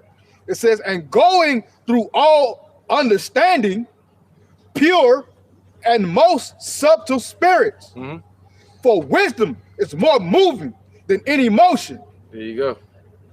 She passeth and goeth through all things by reason of her pureness. Right, that's the seven spirits, right? 7 lamps, the 7 spirits. Keep going.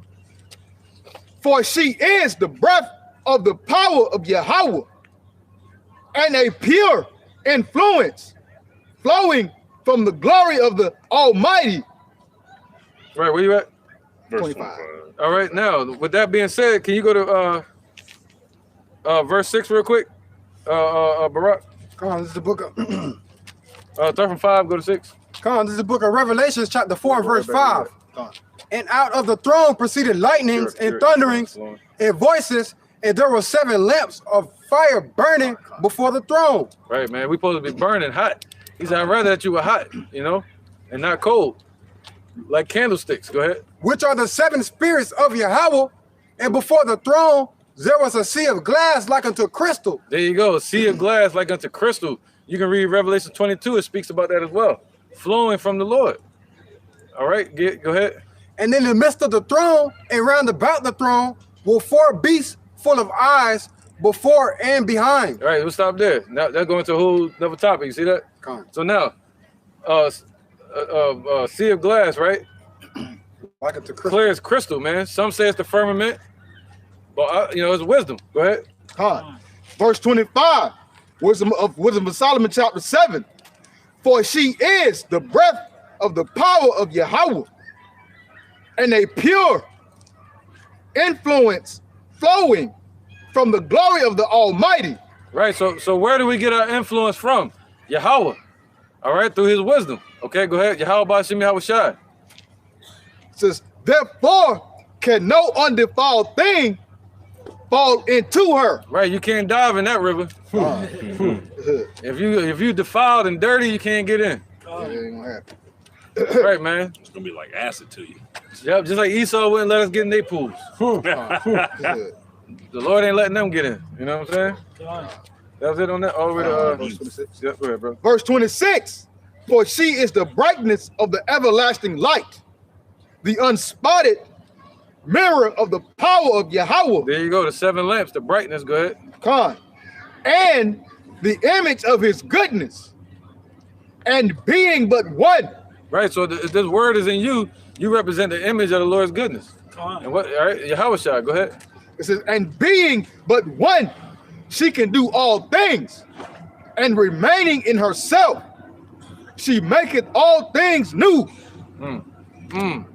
And in all ages, entering into holy soul. Right, by remaining with Israel, she makes us. The Lord has made us new, refreshed. You know, we waxed old, we died off, and now remaining with us, it would make us renewed again. You see that? All right, go ahead. She maketh them friends of Yahweh, Bahashem Yahweh Shai, and prophets. There you go. What did the brother read earlier? We become friends to Yahweh Shai. So through the wisdom, the influence flowing from the Father, through Yahweh Shai to us, we become friends to Yahweh Bashim Yahweh Shai. All right, you got more? 2 more. Oh, making us brothers. It says, Yeah, a little faster. for Yahweh loveth none but him that dwelleth with wisdom. Yep. For she is more beautiful than the sun, and above all the order of the stars. Right, that's really talking about Yahweh Shai. All right, more righteous, more beautiful than the sun, man. But these people want to worship the sun. All right, we ought to wake up the Negroes, Latinos, and Native Americans to the fact that they're the Israelites of the Bible. All right, La Familia. Jesucristo no Blanco. El Nombre es Yahweh Shai. All right? And what's the Father? How you say that? El Padre. Yeah, Padre. Yeah, el Padre es Yahweh. ¿Habla español o inglés? Portuguese. Portuguese? Portuguese. That's Spanish? No. That's not. No. Okay. Oh, okay. Brazil. Oh, those are Israelites though, man. Israelite. A lot of them. Yeah, a lot of the Brazilians are Israelites, man. Yeah. You know, they scattered us around the 4 corners of the earth. Definitely over there in Brazil. A lot of the Brazilians are from Judah or they're from Colombia. But a lot of them got scattered over there, which would be the tribes of Asher. Oh, cool. You see that? So a lot of the Brazilians are actually Israelites, man. You know, I know it's kind of split over there. You got different people. Yeah, some people Brazil, from Africa Brazil. over there. Yeah. Brazil, we have people from all over, All over the over world. the Yeah, Yeah, but yeah. a lot of y'all got scattered there and taken there in slavery. Yeah. You know what I'm saying? So I know. You know, but the Lord said that was going to happen to us for not listening, man. All right, the Most High's name is Yahweh. His son name Yahushua. Like they teach us in church that his name is Jesus or Jesus. Jesus. Yeah. But the letter J never existed before the 1400s. So how could a name be that name? Jesus. You know, like just like I learned that how I got called into this truth back in like 2000. I went with my last name Jackson. Just I decided to look into it. Found out it never existed. I found out it means son of Jack. I was like, oh, what the heck? Then I found out my first name was Hebrew. So I was like, let me look into that. I started getting pulled into the truth. I just didn't stop ever since, right? Found out the letter J didn't exist before the 1600s. And then you find out about the, what's the tetragrammaton? YHWH. YHWH. Now you got to fit the vowels in the middle. And that's where the tough part is. People say Yahweh, they say Yeshua, but there's no U's and no E's in the ancient Hebrew.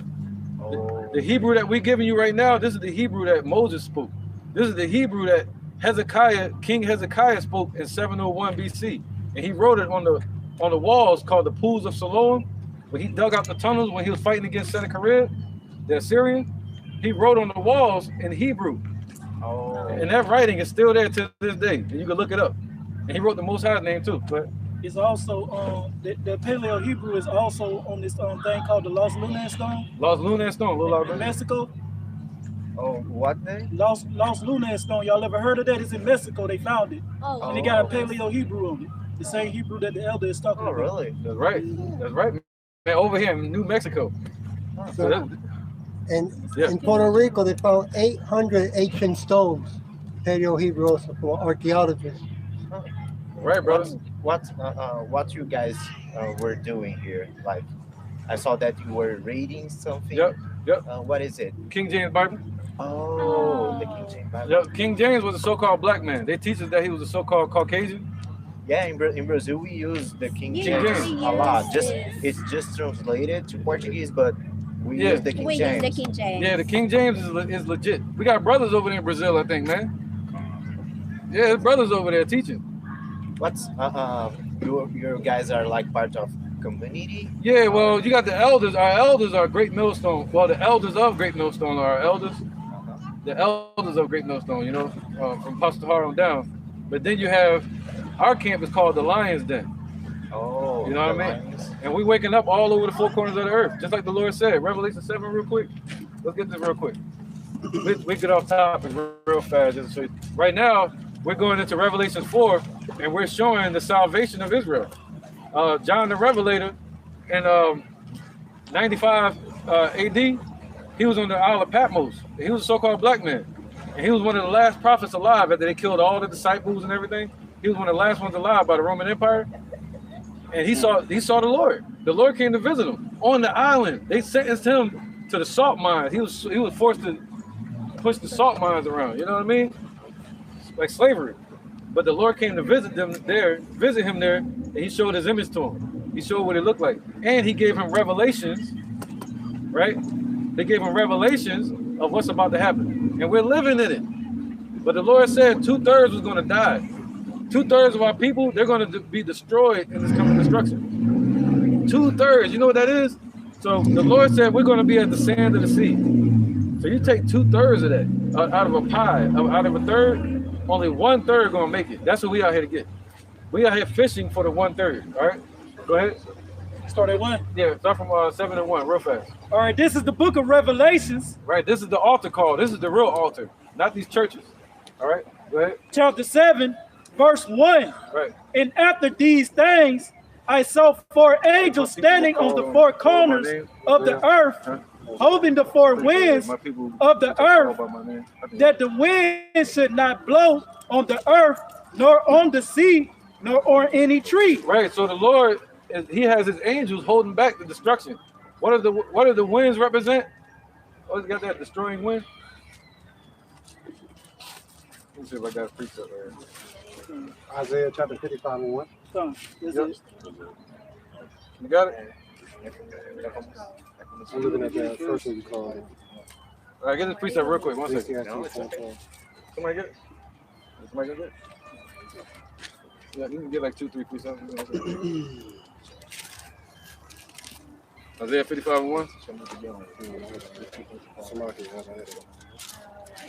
The book of Isaiah. This is the book of Isaiah, chapter 55 and verse 1. Come on. Ho, ho, everyone that thirsteth, come ye to the waters, and he that have no money, come ye buy and eat. All right. Oh, that's what the Lord's saying. He that have no money, come and buy and eat. You know, you can buy with your spirit, man. You buy this truth. You know, the scriptures say, buy the word and sell it not. You go to churches, what happens? They're gonna have you give money. We don't want no money. We just want y'all to be delivered. That's it. Or when judgment day comes, we in it right now. The Lord said he's gonna bring plagues upon this place. And he's bringing the plagues, man. Right? And the deception, because people believe in that. They're going to get it. They believe in them. They believe in Egypt. This is spiritually Egypt again, right? But the Lord said, in these times, he's going to bring plagues. He's going to bring civil war. There's going to be a dollar crash real soon. It's going to cause civil war. And in the midst of civil war, they're going to push I can't say it on YouTube, but the new monetary system. Okay, I got a better way of saying it. Paperless society. Yeah. You know what I'm talking about? You know what I mean? No paper money. I know what you mean. I can't say it because they're gonna close our channel. So he said that's gonna happen, and then after that, World War III gonna break out. And that, they had World War I. They thought that was it, the end of the world. World War II, they thought that was it. But the scripture speaks about 3 world wars. All right, we're gonna get that too. All right, go ahead, brother. What's that? Revelation 8. Oh, you got that one? Yeah, I had when we started Isaiah 55:1, but it was really Jeremiah 55:1. Okay, go ahead. Just either one. I just need it. Come. Everyone that thirsteth, come ye to the waters, and he that have no money, come ye, buy and eat. Yeah, come buy wine and milk without money and without price. Wherefore do you spend your money for that which is not bread, and your labor for that which satisfieth not? Hearken diligently unto me, eat ye which is good, and let your soul delight in fatness. So basically, you got our people there in these Christian churches listen to these doctrines, you know what I'm saying? And that's it had nothing to do with the scriptures. You see, you go to church every Sunday, but the scriptures say, come ye buy and eat for free. You see what I'm saying? And that's what the Lord, he decreed his people to come on the highways and byways and wake up the elect, the 1/3 that's meant to be saved from that destroying wind that we're going to read in Jeremiah chapter 55 and verse 51. Go ahead. It's Jeremiah chapter 51, verse 1.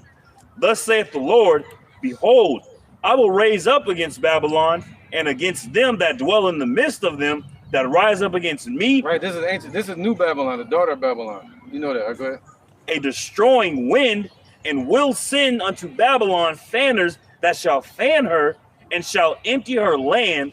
For in the day of trouble they shall be against her round about. That's right, man. So the Lord is going to bring all these nations against this place, Babylon. You hear about China. You hear about Russia. Russia, they just found a Russian naval ship outside of Hawaii the other day. And they're having talks about Russia going into Ukraine, taking Ukraine. And if he does it, they're going to try to attack Russia. That's some, a whole nother topic. And then you have Iran, Persia. That's all Ezekiel 38. But then somebody get Revelations 8 and 13 real quick. This is the book of Revelations, chapter 8 and verse 13. Right, Malachi 4 and 1. And I beheld and heard an angel flying through the midst of heaven, saying, woe, saying with a loud voice, woe, woe, woe to the inhabitants of the earth, by reason of the other voices of the trumpets of the angel, or the 3 angels which have yet to sound. That's right, man. World War III, written in the scriptures. Let's get that Revelation 11, I think 10. Revelation 11 and 10.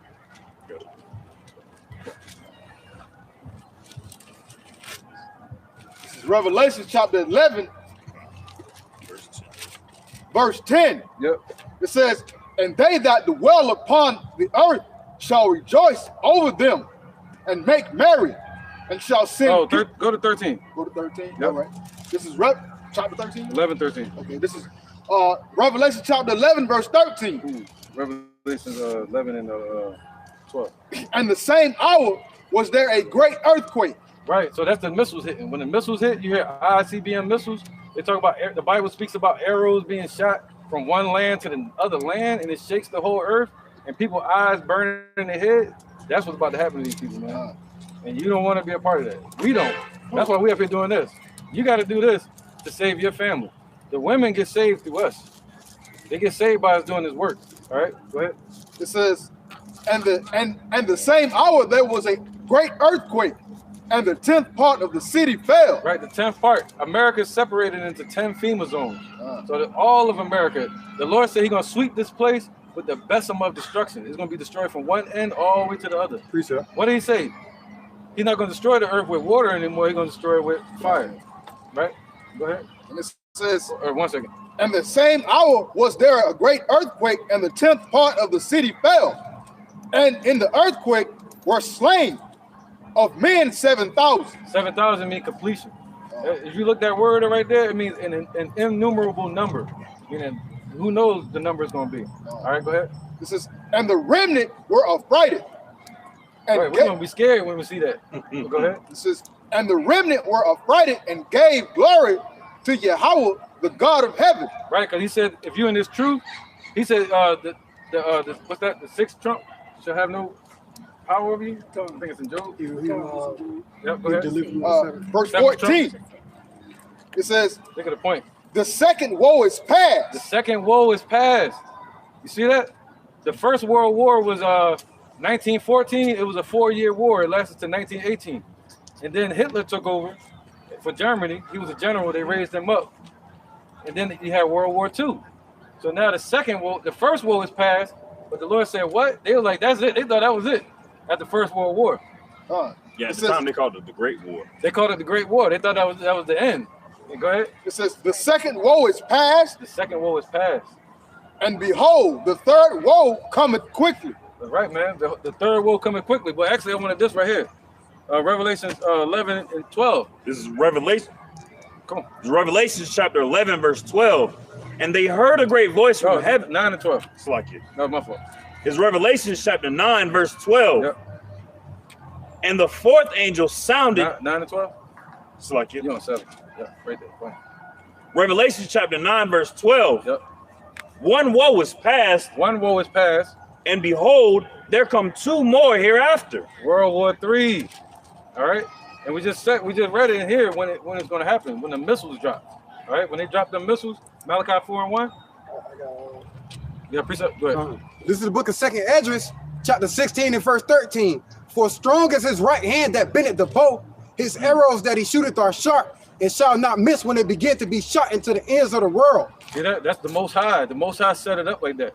That's that in Isaiah. Say He created the smith. Isaiah 55, 54. Yep. He said the Lord said He created the generals and the scientists that created these missiles called the atomic bomb. Yeah. After World War II, I think that was from like 1938 to 1945, and then they dropped Big Boy and Little Man. They dropped that on Japan, Hiroshima and Nagasaki. And when they did that, that ended the war. But they never stopped. They never made peace with each other. You want the proof of that? You can look at North Korea and South Korea. If you cross South Korea, it's over. You know what I mean? Or vice versa. So the war never really ended. It's just they stopped shooting at each other. They chose different ways to go to war, like economical war, like they're doing now, right? Yeah, right? that's true. That's right, brother. Go ahead. I'm looking for it. Now they fighting a cowboys war. You see what I'm saying? Now you just push one button and they sending missiles from here to there. You see what I'm saying? Back then it used to be swords and all that stuff like that. So now it's Guys, I appreciate for the word. Yeah. It's really nice to hear that. You're doing a great job. That's right, You brother. really know about the Bible. It's really Yeah. nice to see people that really know about the Bible. But we gotta go now. Okay, yeah. Do you Thank think, you for man? everything. Yeah, Thank you Yeah, for is this about every Saturday here or Oh, you can go on we have another YouTube. place for Only got it in No, you Spanish. have it on we YouTube so channel. I'm working on English, Oh, but that's I okay. understand This is all the Spanish. things. You understood, though? Yeah. Thank And you. I Right there. Go to this one right here. No, not that one. Right there. The first one? Yeah, not that one. We had to kick this guy out. Okay. Oh, okay. Yeah. He treated his brother bad. But you want this one right here. Okay. And if they cancel this page, YouTube, go to this one. Okay. All right, just keep up with us. I'm really interested in you. Yeah, let's do it, man. Let's get saved, man. That's what this is about. See, we're not saved yet. Every Saturday you guys. Every Saturday we meet out here for right now, yeah. Okay. Yeah, we've been out here for like what, 2 years now? Yeah, I met him out here. See that? The Lord gonna get his sheep, man. Thank you for the words. Yeah, the Lord gonna get his sheep. Thank you. Yeah, I believe in y'all. We'll see what happens. Thank you. Yeah, thank Bye. you so No doubt. much. No doubt. Shalom. Peace. Shalom. Let's get saved, man. Let's get out of here. Right, We not saved. Let's get saved. yeah, we gotta get the heck out of here. Who got precepts? Let's get through these real quick. We'll get back to our topic. Yeah, this is Isaiah 54:16. It says, "Behold, I have created the smith that bloweth the coals in the fire." Right. So the Most High created these generals and these scientists to create the atom bomb or the nuclear bomb Right. for Esau's destruction and for 2/3 and these heathens. All right, for Judgment Day. That's the Lord's Judgment Day. The Most High, Yahweh. Go ahead. It says, "And that bringeth forth an instrument for his work, and I have created the waster to destroy." Right. So, oh man. So the Lord created the waster. That's what He called it. We call it ICBM, but the Lord called it a waster. You see that? Really quick to add on, it's no matter what time period, even in today's time period, it's always a very dishonorable and shameful thing to be killed by your own weapon. Like, so if you have a sword and you name the sword and everybody know you and the name of your sword, it's a nice sword with jewels and stuff, and you slayed many people in war, and somebody assassinates you with your own sword, and bro, That's deep. so the fact that America was the first people to display nuclear technology, and everybody was like, oh, okay, all right, you know, my bad. Yep. And now they're gonna be destroyed by that same weapon, by their trademark, pretty much. Yeah, and these nations have advanced it Yeah. because of the Most High, and they have went from those few stockpiled missiles, Russia and America, to now they got 200 million missiles on this earth that's gonna be shot off. And they all gonna land on this one target. That's all shame. That's what they Shame. None of them gonna miss. And ultimately, Yeah. that's the pride of this place, because you exalt yourself as a melting pot, and ultimately you're going to be a melting pot. That's it right there. It took me a second to catch that bar. God. That was deep. Yeah, that was it. All right, that was it on that. You got one? Yeah, I got two. Yep. Go ahead, brother. All right, this is the book of Isaiah, chapter 9, verse 5. For every battle of the warrior is with confused noise and garments rolled in blood. Right, like Braveheart or the movie 300, people would fight, with knives and swords. Ah! But now, like the brother said, they're fighting a coward's war. Gone. You don't even know who's shooting at you. They shoot off trajectory. I hear a sound over there. Let's shoot in that direction. Go ahead out. But this shall be with burning and fuel of fire. There you go, man. So the judgment day is going to be with burning and fuel of fire. What's that? Nuclear ICBM missiles, man. All right. What they call nuclear enrichment. Nuclear waste. Utterly wasted. Go ahead, brother. All right, this is the book of Malachi, chapter 4, verse 1. For behold, the day cometh that shall burn them. Shalaki, the day, Shalaki, I'm going to start over. This is the book of Malachi, chapter 4, verse 1. That's right. For behold, the day cometh that shall burn as an oven. Right, so the Lord is about to cook up something, man. He got an oven set, and he said that day is coming where he's going to cut that oven on. Thinking of a master plan. Thinking of a master plan. That's right. Go ahead, brother. In all the proud, yea, in all that do wickedly, They on the menu. shall be stubble. They're going to be stubble, man. They're going to be crisp. All right, burned up to a T. Okay? And the Lord going to leave them in it to melt. All the way down, and then he's going to take their spirit from them. In the day that cometh shall burn them up, saith the Lord of hosts, that it shall lead them neither root nor branch. Woo, man, burn up their whole household. Are you just checking it? Okay. So let's get back to the point now, man. Let's get back to the river. This is the book of Revelations, chapter 4, in verse 5. And out of the throne proceeded lightnings and thunderings and voices, as there were 7 lamps of fire burning before the throne, which are the 7 spirits of Yahweh. And before the throne there was a sea of glass like unto crystal, and in the midst of the throne and round about the throne were 4 beasts full of eyes before and behind. Right, so let's get Psalms 97. Did we get Revelation 3 and 1 yet? No. All right, go ahead, brother. It's the book of Revelations, chapter 3 and verse 1. And unto the angel of the church in Sardis write these things, saying, he that have the 7 spirits of Yahweh. Right, so he that had the 7 spirits of the Most High. It's talking about Yahweh Shai, talking about the churches of Asia Minor that had angels over each church, which would be the men that were sent to those places, but they had to be anointed with the Spirit. All right, go ahead. And the 7 stars, I know thy works, that thou hast. Right, so you had the 7 spirits. My bad, I gotta stop you. So the Lord has the 7 spirits, meaning the spirit of truth that he separated and gave to these men. All right, and the 7 stars represent what? The angels, and the angels are the men that the Lord sent to those churches. All right, go ahead, brother. I know thy works, that thou hast the name, that thou livest and art dead. Right, he was talking to that place, saying he knows that they're in the truth, but they don't have any works to show for it. All right, so he was upset with them. All right, I think that's it on that one, right? So let's get that point. I'm just making a point about the 7 spirits. Psalms 97 and 1. All right, Go ahead. You got it up. Okay. It's Psalms chapter 97. You said verse 1? Yep. Verse 1. The Lord reigneth, let the earth rejoice. Let the multitude of the isles be glad thereof. Clouds and darkness are round about him. Wow, so this is his throne. We're still focusing on the Most High, his throne. All right. Clouds and darkness are about him, man. Go ahead. Righteousness and judgment are the habitation of his throne. There you go. All right. He judgeth righteously from his throne. A fire goeth before him and burneth up his enemies round about. His lightnings enlighted the world. Right. What did Yahweh Shai say?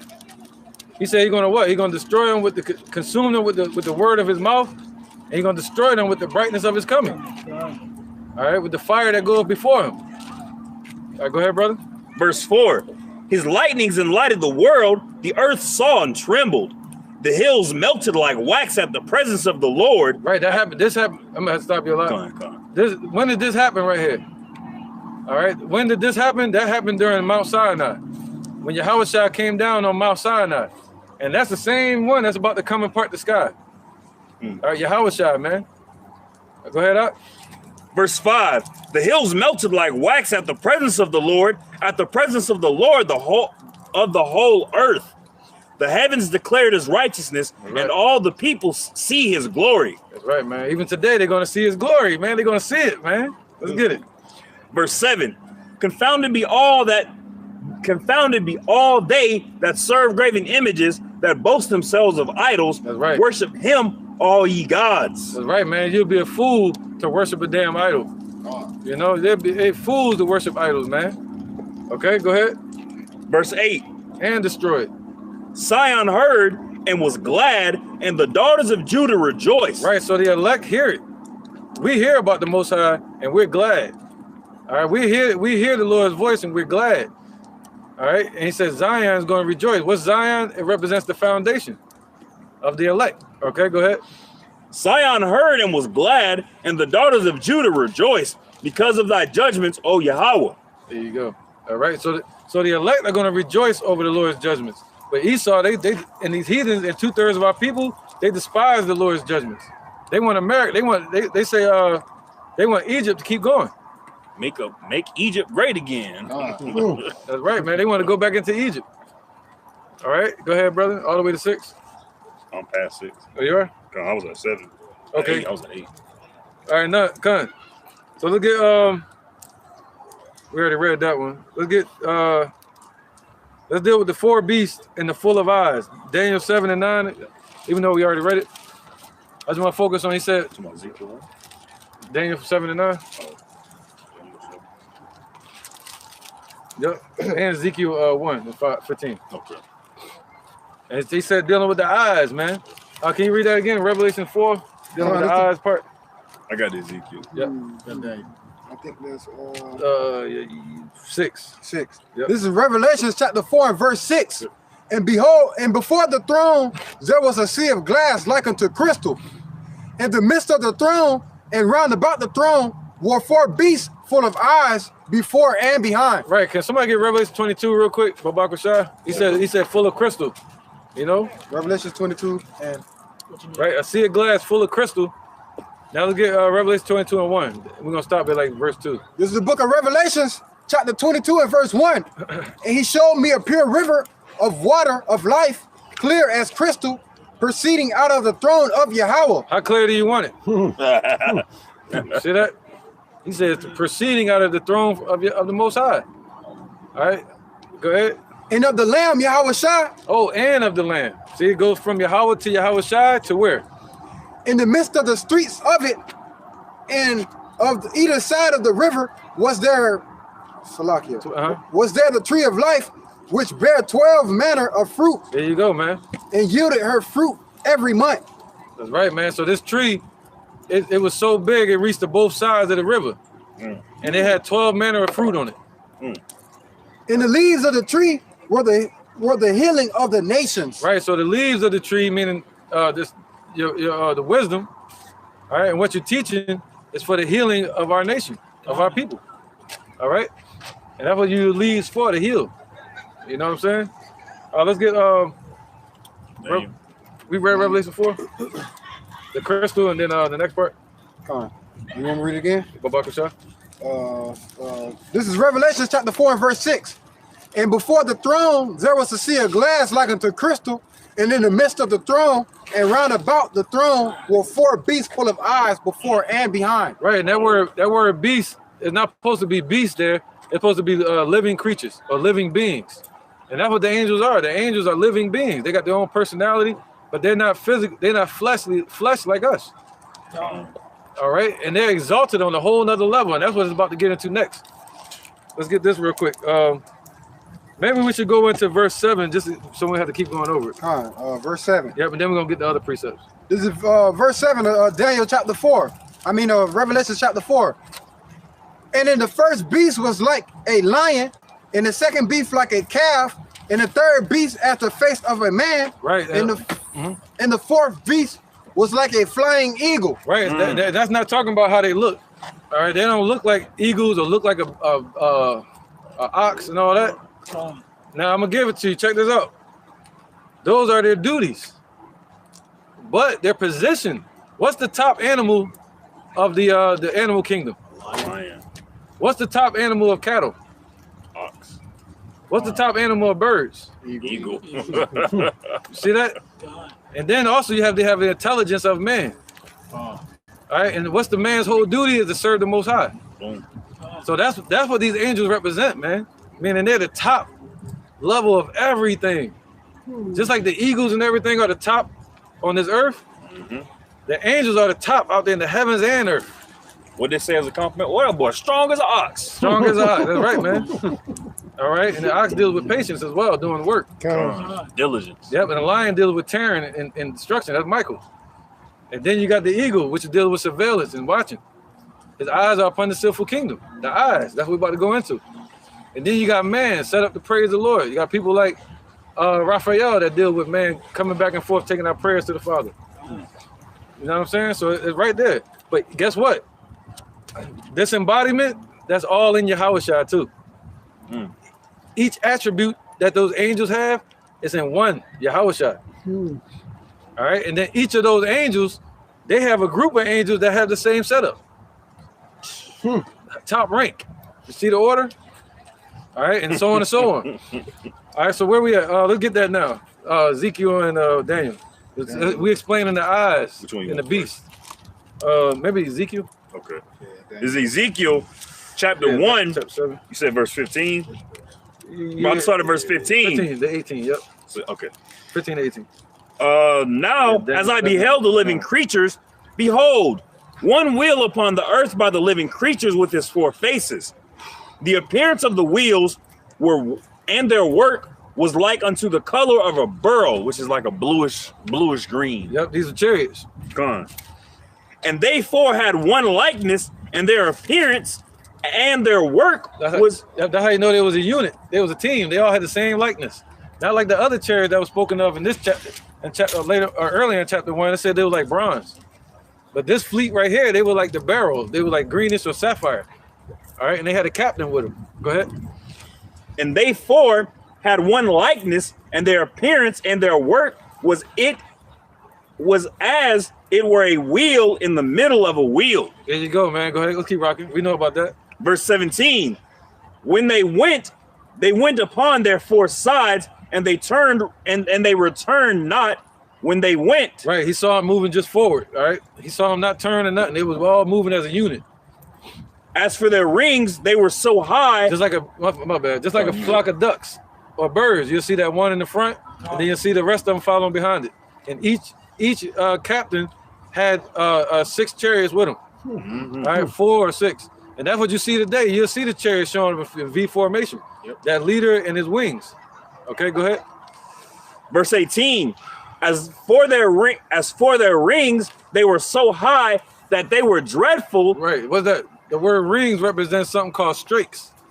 If you look up strakes, yep. If you look up strakes, you'll see a plane, and they got strakes on it. Little pendulums that stick out that help it deal with the what do you call that? Angles? Aerodynamics, and you know, Flaps. Yeah, like flaps. Yep. So these angels, the chariots got flaps on them to pierce through the air and through the waters out there. Shemayim. Edges. Yeah, that's right, brother. They were so high that it was scary, right? Intimidating. Go get it. And their rings were full of eyes round about them 4. Whoa, and their rings. See that? The rings represent the edges of them, and they had windows. And it was full of windows and people looking through the windows. All right. Verse 19. And when the living creatures went, the wheels went by them. Right. So when they walked, the chariots were right with them. Okay, go ahead. Just like on Dragon Ball Z. And when the living creatures were lifted up from the earth, the wheels were lifted up. Right. So it's like your car. Imagine that. Your car moved with you. You don't need a garage. That's Why? like No, because your spirit gonna be attached to your chariot. Your spirit gonna power that chariot, man. And the Lord gonna power you. That way, say under it, he saw the hand of a man. That man is talking about Yahweh Shem Yahushai. That hand represents power. That's what's giving them chariots power. And that's what Esau wondering, how they get power like that. How they moving like that? What's carrying? What's moving them? It's the Lord's power, man. Go ahead. That's what Esau tries to do. They try to fortify the technology of self-driving cars, and even from a distance, you can start your car from the little key fob. And if somebody was looking off to the side, you'd be like, "Damn, ain't nobody in there. What the fuck?" But they try to mimic Yahweh. That's right, man. Let's keep going. I'm gonna stay in spirit. Yep. Verse 20. Whithersoever the spirit was to go, they went. Thither was their spirit to go, and the wheels were lifted up over against them, for the spirit of the living creature was in the wheels. Come on with it, brother. Let's keep going to 18. Go ahead. Oh, I'm in 21. Oh, you in 21? All right. That's gonna get nice. All right. Let's get Daniel, man. This is Daniel chapter 7, verse 9. It says, I beheld till the thrones were cast down, and the Ancient of Days did sit. Right, so it's talking about them eyes, right? Praising the Most High. Okay, go ahead. It says, whose garment was white as snow. That's right, man. That's right. That's the Father, Yahweh. And the hair of his head like the pure wool. His throne was like the fiery flame, and his wheels as burning fire. There you go, them chariots, all right, like burning fire, like light. Go ahead. It says, a fiery stream issued and came forth from before him. Yep, a little faster. Yep, Thousands ministered unto him, and 10,000 times 10,000 stood before and behind, right? Before him. The judgment was set and the books were opened. There you go, man. All right, so yeah, man. When it's talking about those eyes, it's talking about the chariots, man, and people being in those chariots praising the Lord. All right, let's get verse. You already read verse 7. Let's get Hebrews chapter 1 and 7, because it said they call them beasts. All right, and that word beast is not supposed to be there. Where it said 4 beasts, it's talking about the same 4 angels. Revelation 7 and 1, just the first 2 verses. This is the book of Revelations. All the way 3. Yep, 1 and 3. Chapter 7 in verse 1. And after these things, I saw 4 angels standing on the 4 corners of the earth, holding the 4 winds of the earth, that the wind should not blow on the earth. There you go. Nor on the sea, nor on any tree. That's right. So the 4 angels, they're the 4 archangels that was set up from the beginning. All right, established in heaven. You see that? And the Lord sends them out to bring to pass certain prophecies upon the earth. That's in Revelation 9, where he sent the angel into the great river Euphrates, to bring about the judgment. Now let's get Zechariah real quick. Zechariah 1 and 20, all the way to 21. And then we go to Hebrews 1 and 7. All right. Because it's explaining who these 4 angels are, the 4 beasts. That word beast just means living creatures, man. All right, but they're spirits. Living creation, living beings. Come on, brother. Somebody got it? God. This is, you say 4? Zechariah? Zechariah 1 and 20. Okay. This is Zechariah chapter 1, verse 20. And the Lord Yahweh showed me 4 carpenters. See, the 4 carpenters. Go ahead, the 4 workers. All right, that's set up to help build the kingdom. That's why the angels showed up and said, yo, you are our brothers. All right, we brothers to the angels. And they have the testimony of Yahweh Shai as well. God. It says, verse 21, then said I, what come these to do? Right, what are they for? All right, what do they represent? And you can look at them and tell. God. That's why Ezekiel saw them. He said, yo, this was their attributes. This is what they represent. One was like a lion. He was set up to do this. Just like you see in the water, you'll see that's the Navy, that's the Army, that's the military, that's the Air Force. That's right. You can tell the difference. Space Force too. Space Force now. Yeah, you can't forget that 4-1. Esau, boy. It says, then said I, what come these to do? And he spake, saying, these are the horns which have scattered Judah. Right, talking about the 4 horns. Now you have the kingdoms that was spoken of in Daniel chapter 7, where it said Assyrian Empire, Persian and the Mede Empire, the Greek Empire and the Roman Empire. That's 4. Go ahead. It says, but these 4 carpenters are set up to go against them. The Lord gonna send his angels against them. Go ahead. It says, these are the horns which have scattered Judah. Right, the Lord used these horns to scatter us. So that no... No, just go ahead. Just go ahead. It says, so that no man did lift up his head. Revelation 13. Yep. It jumped in my mind and jumped out. It came back. My bad, man. 1 second. Where is it at, man? Is it this one? 13 and what? Is it this one? 13 is 13 and 2. No, that might not be it. Hold on. He said I saw another little horn. There you go. Oh. There you go. Let's go into 13 and 11. Revelation chapter 13, verse 11. And I beheld another beast cometh up out of the earth, and he had 2 horns like a lamb, and he spake as a dragon. That's right, man. There you go. And you can skip down to Daniel 7. Somebody, you still at Daniel 7? No, you on that. Revelation. What was that, Daniel 7? That was I need Devin 7. Whoever can get it. But yeah, that's the horn. He said what? He saw 2. He said he saw another one, another kingdom show up having 2 horns. That's talking about what? 2 governments, basically Democrats and Republicans. I want to get more specific. We're talking about separated the 3. Came up with where is it? After the Roman Empire. That's all the nice that you be the 4th beast. Let's get that 4th one. Go to that one first. This is Daniel chapter 7 and verse 7. Right. Then he say the 4 horns. Right. Here go the 4th beast right here. The 4th kingdom. And after this, I saw in a night vision, and behold, a 4th beast, dreadful and terrible, and strong exceedingly, and it had great iron teeth, and it devoured and brake in pieces, and stamped the residue with its feet of it, and it was diverse from all the beasts that were before it. Right. Well, why did the Lord call them beasts? See, the Lord called these heathens brute beasts upon the earth. But then brute living beings, wicked, self-willed. But then these beasts that's up in the heavens, these angels, these living beings, they do the will of the Father. See the difference?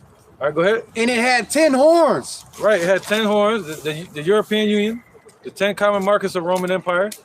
I considered the horns, and behold, there came up amongst them another little horn, before whom there was 3, and the first horn plucked up by the roots. Right. They're talking about Spain, Britain, and France. All right. We ain't got to get into it, though. But now he said what? Another little horn, right? Another little horn, the government. Go ahead. And behold, in this horn were eyes like the eyes of man, and their mouth speaking great things. There you go. That deals with their surveillance and all this, their CIA, you know, the FBI. That's the eyes. All right, go ahead. Nakar, whoever's reading. Oh, Revelation? Revelation. Okay. Revelation chapter 13, verse 11. Oh, we done with that one. Okay, okay. Hebrews. Zechariah, the horn. Okay, okay. Go back to the horn part. It says, okay, I'm gonna start it from the top. This is Zechariah 1:21. A little faster, bro. Then said I, what come these to do? Right. And he spake, saying, these are the horns which have scattered Judah, so that no man did lift up his head. Right. Then the Assyrian scatterers, didn't you know, especially in 722 BC, when they scattered the northern tribe and brought us into Assyria, didn't the Medo-Persian Empire do that? You know, well, actually, who else? The Babylonian Empire, the Greek and Roman Empire, they did that. All right, that's not 5 kingdoms, that's 4, because the Babylon and Assyria, they were the same people. Keep going. It says, these are the horns which have scattered Judah, so that no man did lift up his head. That's right, man. But these are come to fray them. Right, so these angels, these 4 archangels, or these 4 angels, Michael's the only one that's set up as an archangel. He's right up under Yahushua. All right, he said what? They're set up to chase away these horns, these kingdoms, man, to destroy them, to chase to flight. That's what it means, to fray them. That was it on that? Oh no. Okay, but these are come to fray them, to cast out the horns of the Gentiles, which lift up their horn over the land of Judah to scatter it. There you go, man. All right, so that's why the angels are set up.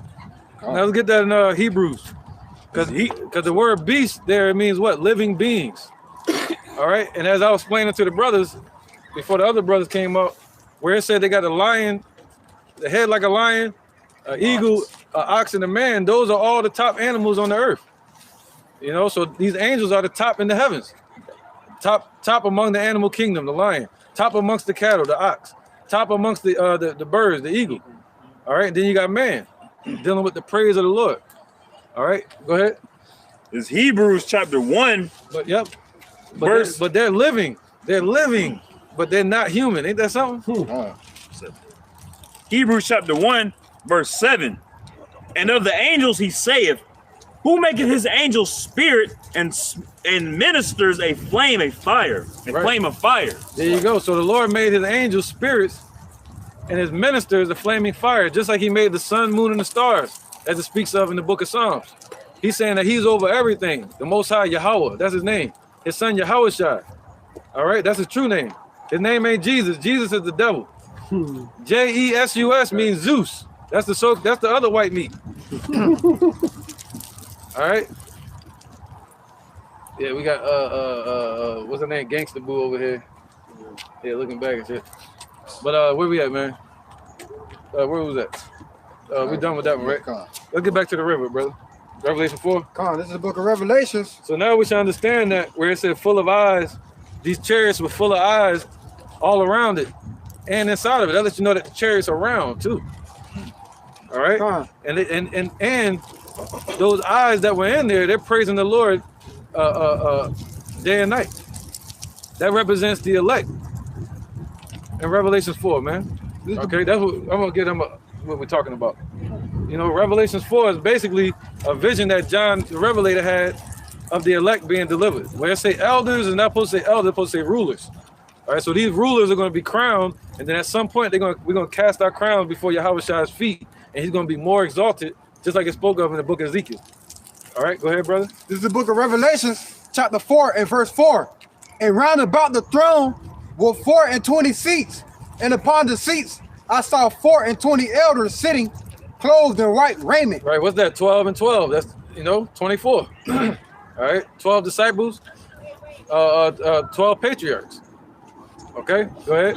And they had on their heads crowns of gold, and out of the throne proceeded lightnings and thunderings and voices, and there were 7 lamps of the fire burning before the throne, which are the 7 spirits of Yahweh. Right, where you at now? Okay, yeah, you start from the top. Yeah, come on, brother. Verse 6, and before the thrones there was a sea of glass like unto crystal, and in the midst of the throne and round about the throne were 4 beasts full of eyes before and behind. Right, it should make more sense now. All right, so they had basically people all over it, you know, spirits, or really the elect. All right, you can get that again in Revelation 5, where it said multitudes. Verse 11, I think it was. Revelation 5. Yeah, 11. This is the book of Revelation, chapter 5 and verse 11. Oh, no, verse 9. This is the book of Revelation, chapter 5 and verse 9. And they sung a new song, saying, Thou art worthy to take the book and to open the seals thereof, for thou wert slain and hast redeemed us unto Yahweh by thy blood, out of every kindred and tongue and people and nation, and has made us unto our God kings and priests, and we shall reign on the earth. Right, so this is a future prophecy, man. All right, go ahead. And I beheld, and I heard the voice of many angels round about the throne. See, round about the throne, the same one, the eyes, okay? The eyes of the Lord are upon the sinful kingdom. So when they talk about the eyes, it's talking about people worshiping them. Go ahead. And the beasts, and the elders. Right, and the beasts, the angels, and the elders. The word elders is supposed to be rulers right there. Go ahead. And the number of them were 10,000 times 10,000s and thousands and thousands. I thought it was just 24. See that? But that represents all of us when they get delivered. All right, and ultimately, all the earth is going to praise the Lord. All Israel. Go ahead, brother. Verse 12, saying, with a loud voice, worthy is the Lamb that was slain to receive power and riches and wisdom and strength and honor and glory and blessings. Right. And every creature which is in heaven. Right. Every creature. See, every creature, meaning creation, which is in heaven. All right, go ahead. Ain't no creatures out there. It's creations. And on the earth and under the earth, and such as are in the sea, and all that are in them, heard I saying, blessing, honor, glory, and power be unto him that sitteth upon the throne, and unto the Lamb forever and ever. So is everybody saying that now? On the earth? All over the earth? No, but the scripture said that. Somebody get that? Every knee shall bow, tongue confess. That's right, man. Every knee shall bow. Oh, go ahead, brother. Revelation 4:4. Verse 14. And the 4 beasts said, Amen, Amen.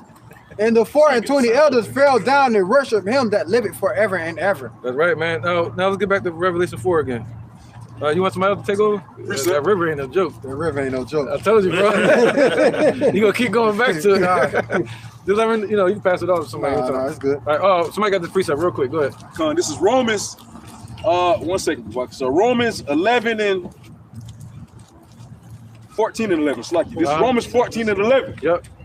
It says, for it is written, as I live, saith the Lord, Yahweh Bashem Yahushai, every knee shall bow to me, and every tongue shall confess to Yahweh. That's right, man. That's right. So you see that? What's that? Hebrews, where it say, right now we see not all things under his feet. Anybody know where that's at? We see the Lord, little Lord and the angels. Hebrews. I have not. Let me know. I get it.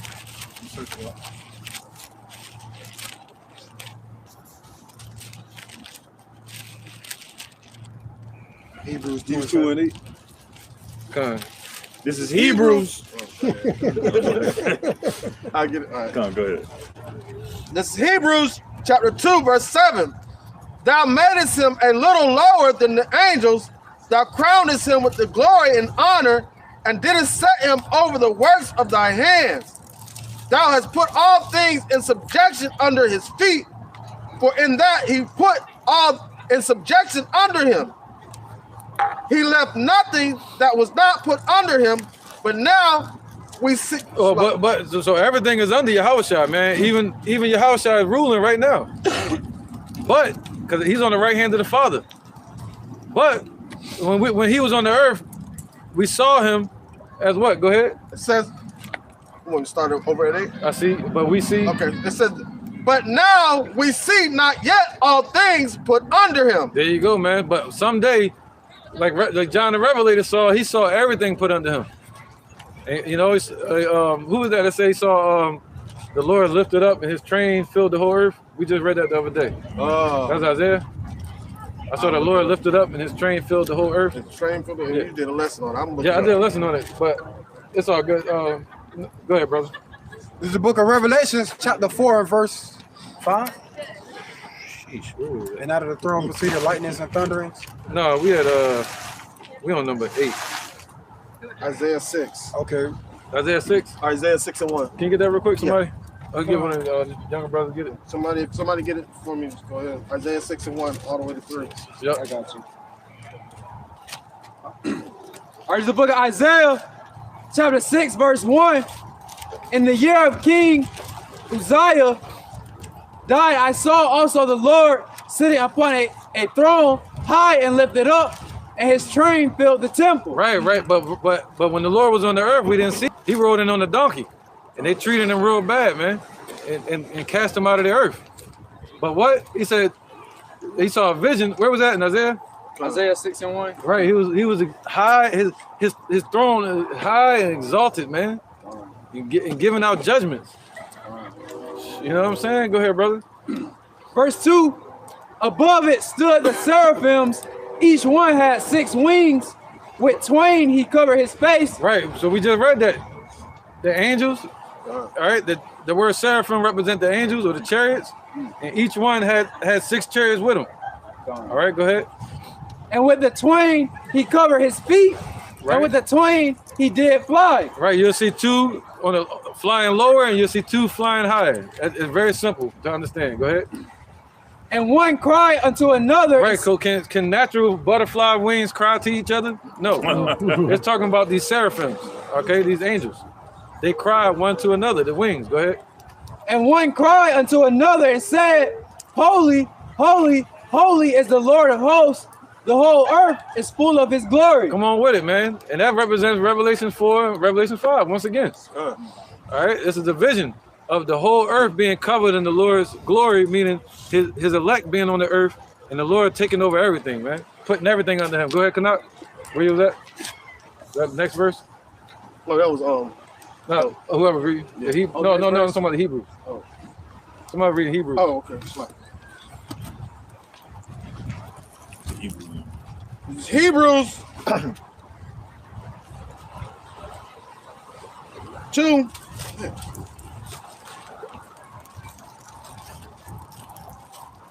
It's Hebrews chapter 2, verse 7. Thou madest him. Yeah, verse 9. All right.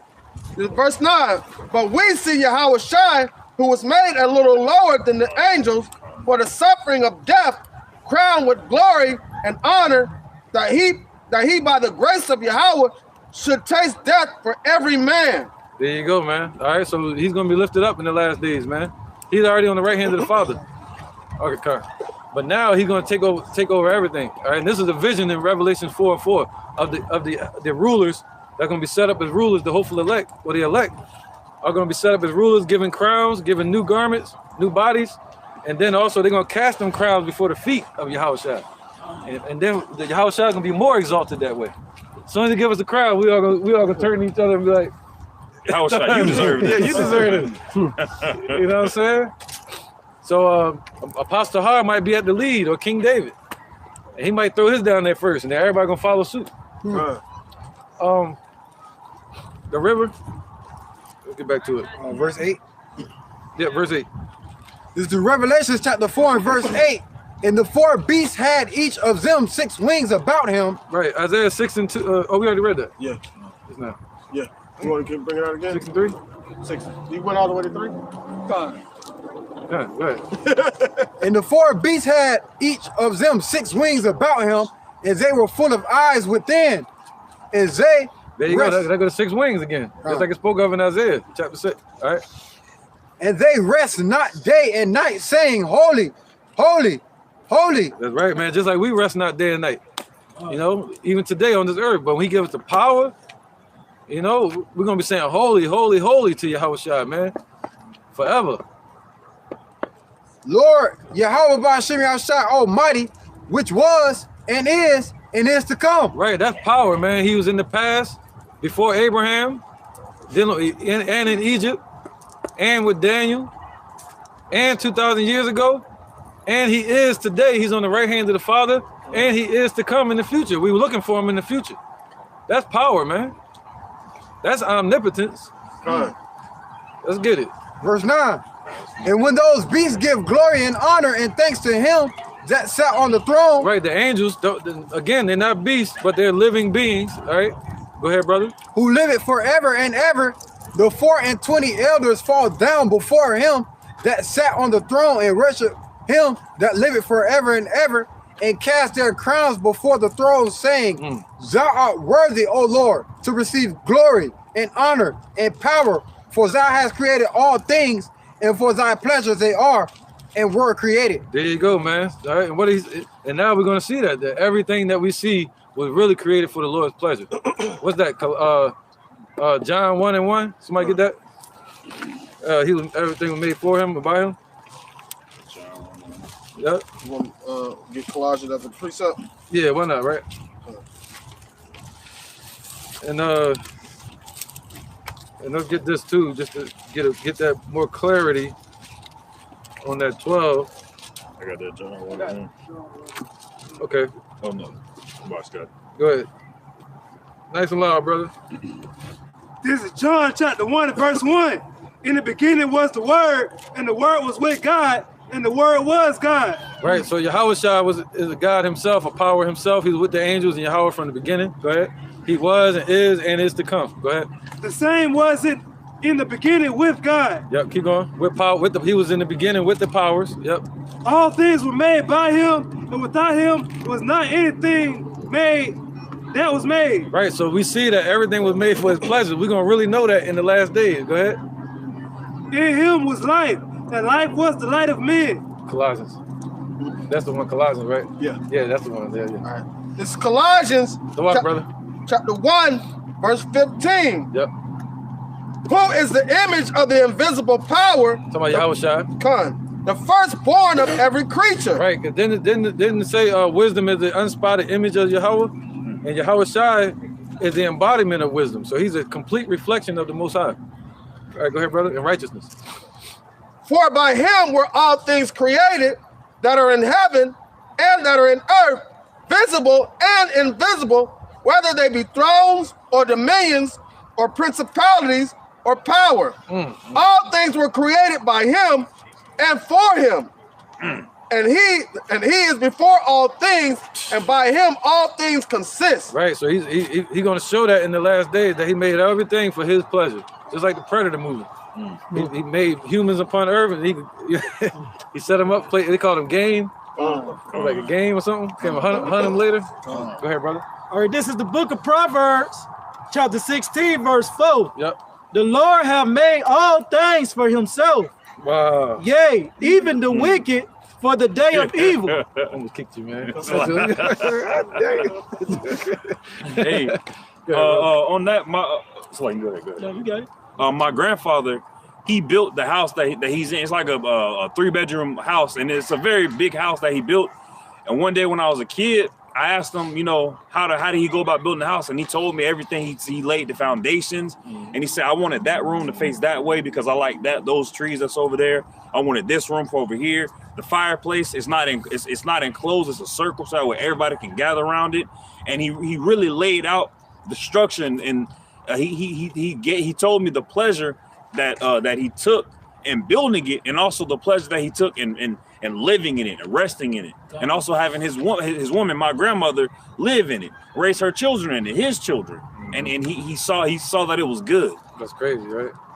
Yep. And as a warrior and as a soldier, you gain the kingdom. But once you get everything, you gain the fruits of it. It takes a real king to sit back and indulge. Other than that, they would continue it and they become a tyrant. Right? But the Lord, he knows how to indulge. He said, rest shall be granted. All right, he's not gonna make us tyrants, man. Basically working in vain. What's this? Revelation 21 and 10, all the way to 14. We can probably close with that. All right. Now this goes into the 24 elders. All right, 24 rulers, and you see it was an innumerable multitude. That innumerable multitude represents the rest of Israel. Okay, you got the 12 disciples and the 12 patriarchs. They're gonna be there. All right, this Revelation. You said 21 and 11? Yeah. Or 21 and 10? 21 and 10. All right. This Revelation 21 and 10. What? No. Okay. Revelation 21 and 9. And there came unto me one of the 7 angels, which had the 7 vials full of the 7 last plagues, and talked with me, saying, Come hither, I will show thee the bride, the Lamb's wife. There you go, man. Yep, go ahead. And he carried me away in the spirit to a great and high mountain, and showed me a great city, the holy Jerusalem, descending out of heaven from Yahweh, having the glory of Yahweh, and her light was like unto a stone most precious. Right, this is after we praise the Lord, man. You know, we up there praising the Lord, come back down here ready to kick some ass. You know, we up there saying holy, holy, holy, and then we come down here putting holes in people. All right, it says, having the glory of Yahweh, and her light was like unto a stone most precious, even like a jasper stone, clear as crystal. Right. So even like a jasper stone, meaning what? That's that pure river. And the Lord gonna give that to the elect. They're gonna be pure. That word clear means pure. All right. The pure Holy Spirit, meaning making us perfect in spirit and body. All right. Pure understanding, purity of the laws. Perfect, man. Wisdom. Go ahead, brother. And had a wall great and high. Right. So that was the 12, right? It said 12 foundations? No, not yet. Okay, go ahead. All right. It says, and had a wall great and high, and had 12 gates. There you go. And at the gates 12 angels, and names written therein. There you go. See that? Go ahead. Which were the names of the 12 tribes of the children of Israel. That's that innumerable multitude in the 144. All right, that's gonna walk through those gates, and that's only set up for Israel, as you can see. Unless vocab, the demon, can find another tribe on there that got a gate. They got an entrance or VIP. Go ahead, brother. All right, it says, verse 13, on the east 3 gates, on the north 3 gates, on the south 3 gates, on the west 3 gates. Yeah, vocab probably say northwest. We'll fit in somewhere. He'll say Middle East. Middle East. Oh, shit. Verse 14, and the wall of the city had 12 foundations. There you go. There go the 12 foundations, 24, right? Foundations represent who? The disciples and the 12 patriarchs. These people right here. Go ahead. And the wall of the city had 12 foundations. Yep. And in them the names of the 12 apostles of the Lamb. There you go. See that? So 12 foundation stones, man. The apostles that the Lord sent out. All right, so we're gonna end it there, man. What was that? That was a breakdown in Revelation chapter 4, when it's dealing with the innumerable multitude and the angels and the elect being delivered, and the church, the elect, the bride, and the angels praising the Lord Yahweh and His Son Yahweh Shai after the last, within the last days and after the last days and for eternity. And also the casting down of the vain imaginations of people's mind. Because when you pray to Yahweh Yahushua, you should have that image of Him sitting in the throne, right, of that light coming from His loins to his feet, even to His head, the emerald, the bow, the white hair, and all that. All that. Dark skin. You know what I mean? Voices, the sound of many waters, all that. Sound like reverb. It said reverb. It literally says that, reverbation. So he did it before T-Pain. All right, so that's right, man. We're gonna end it there, man. And yeah, that's right, man. Hope y'all edified. All right, and we're gonna say call, Halayim, La, Yahweh, Ba'ashem, Yahushua, Ba'ashem, Rakah, Kodash, Ma'amah. All right, double honor to the elder apostles of GMS and the elders, and shalom to you, Akim and Agwatim, and children that still believe in sincerity and truth around the four corners of the earth. Hopefully, this was strengthening to you and edifying to you and your family, man, that believe. All right, shalom. Shalom. Push. Eat. Oh, Yeah. we finna go meet up with other brothers.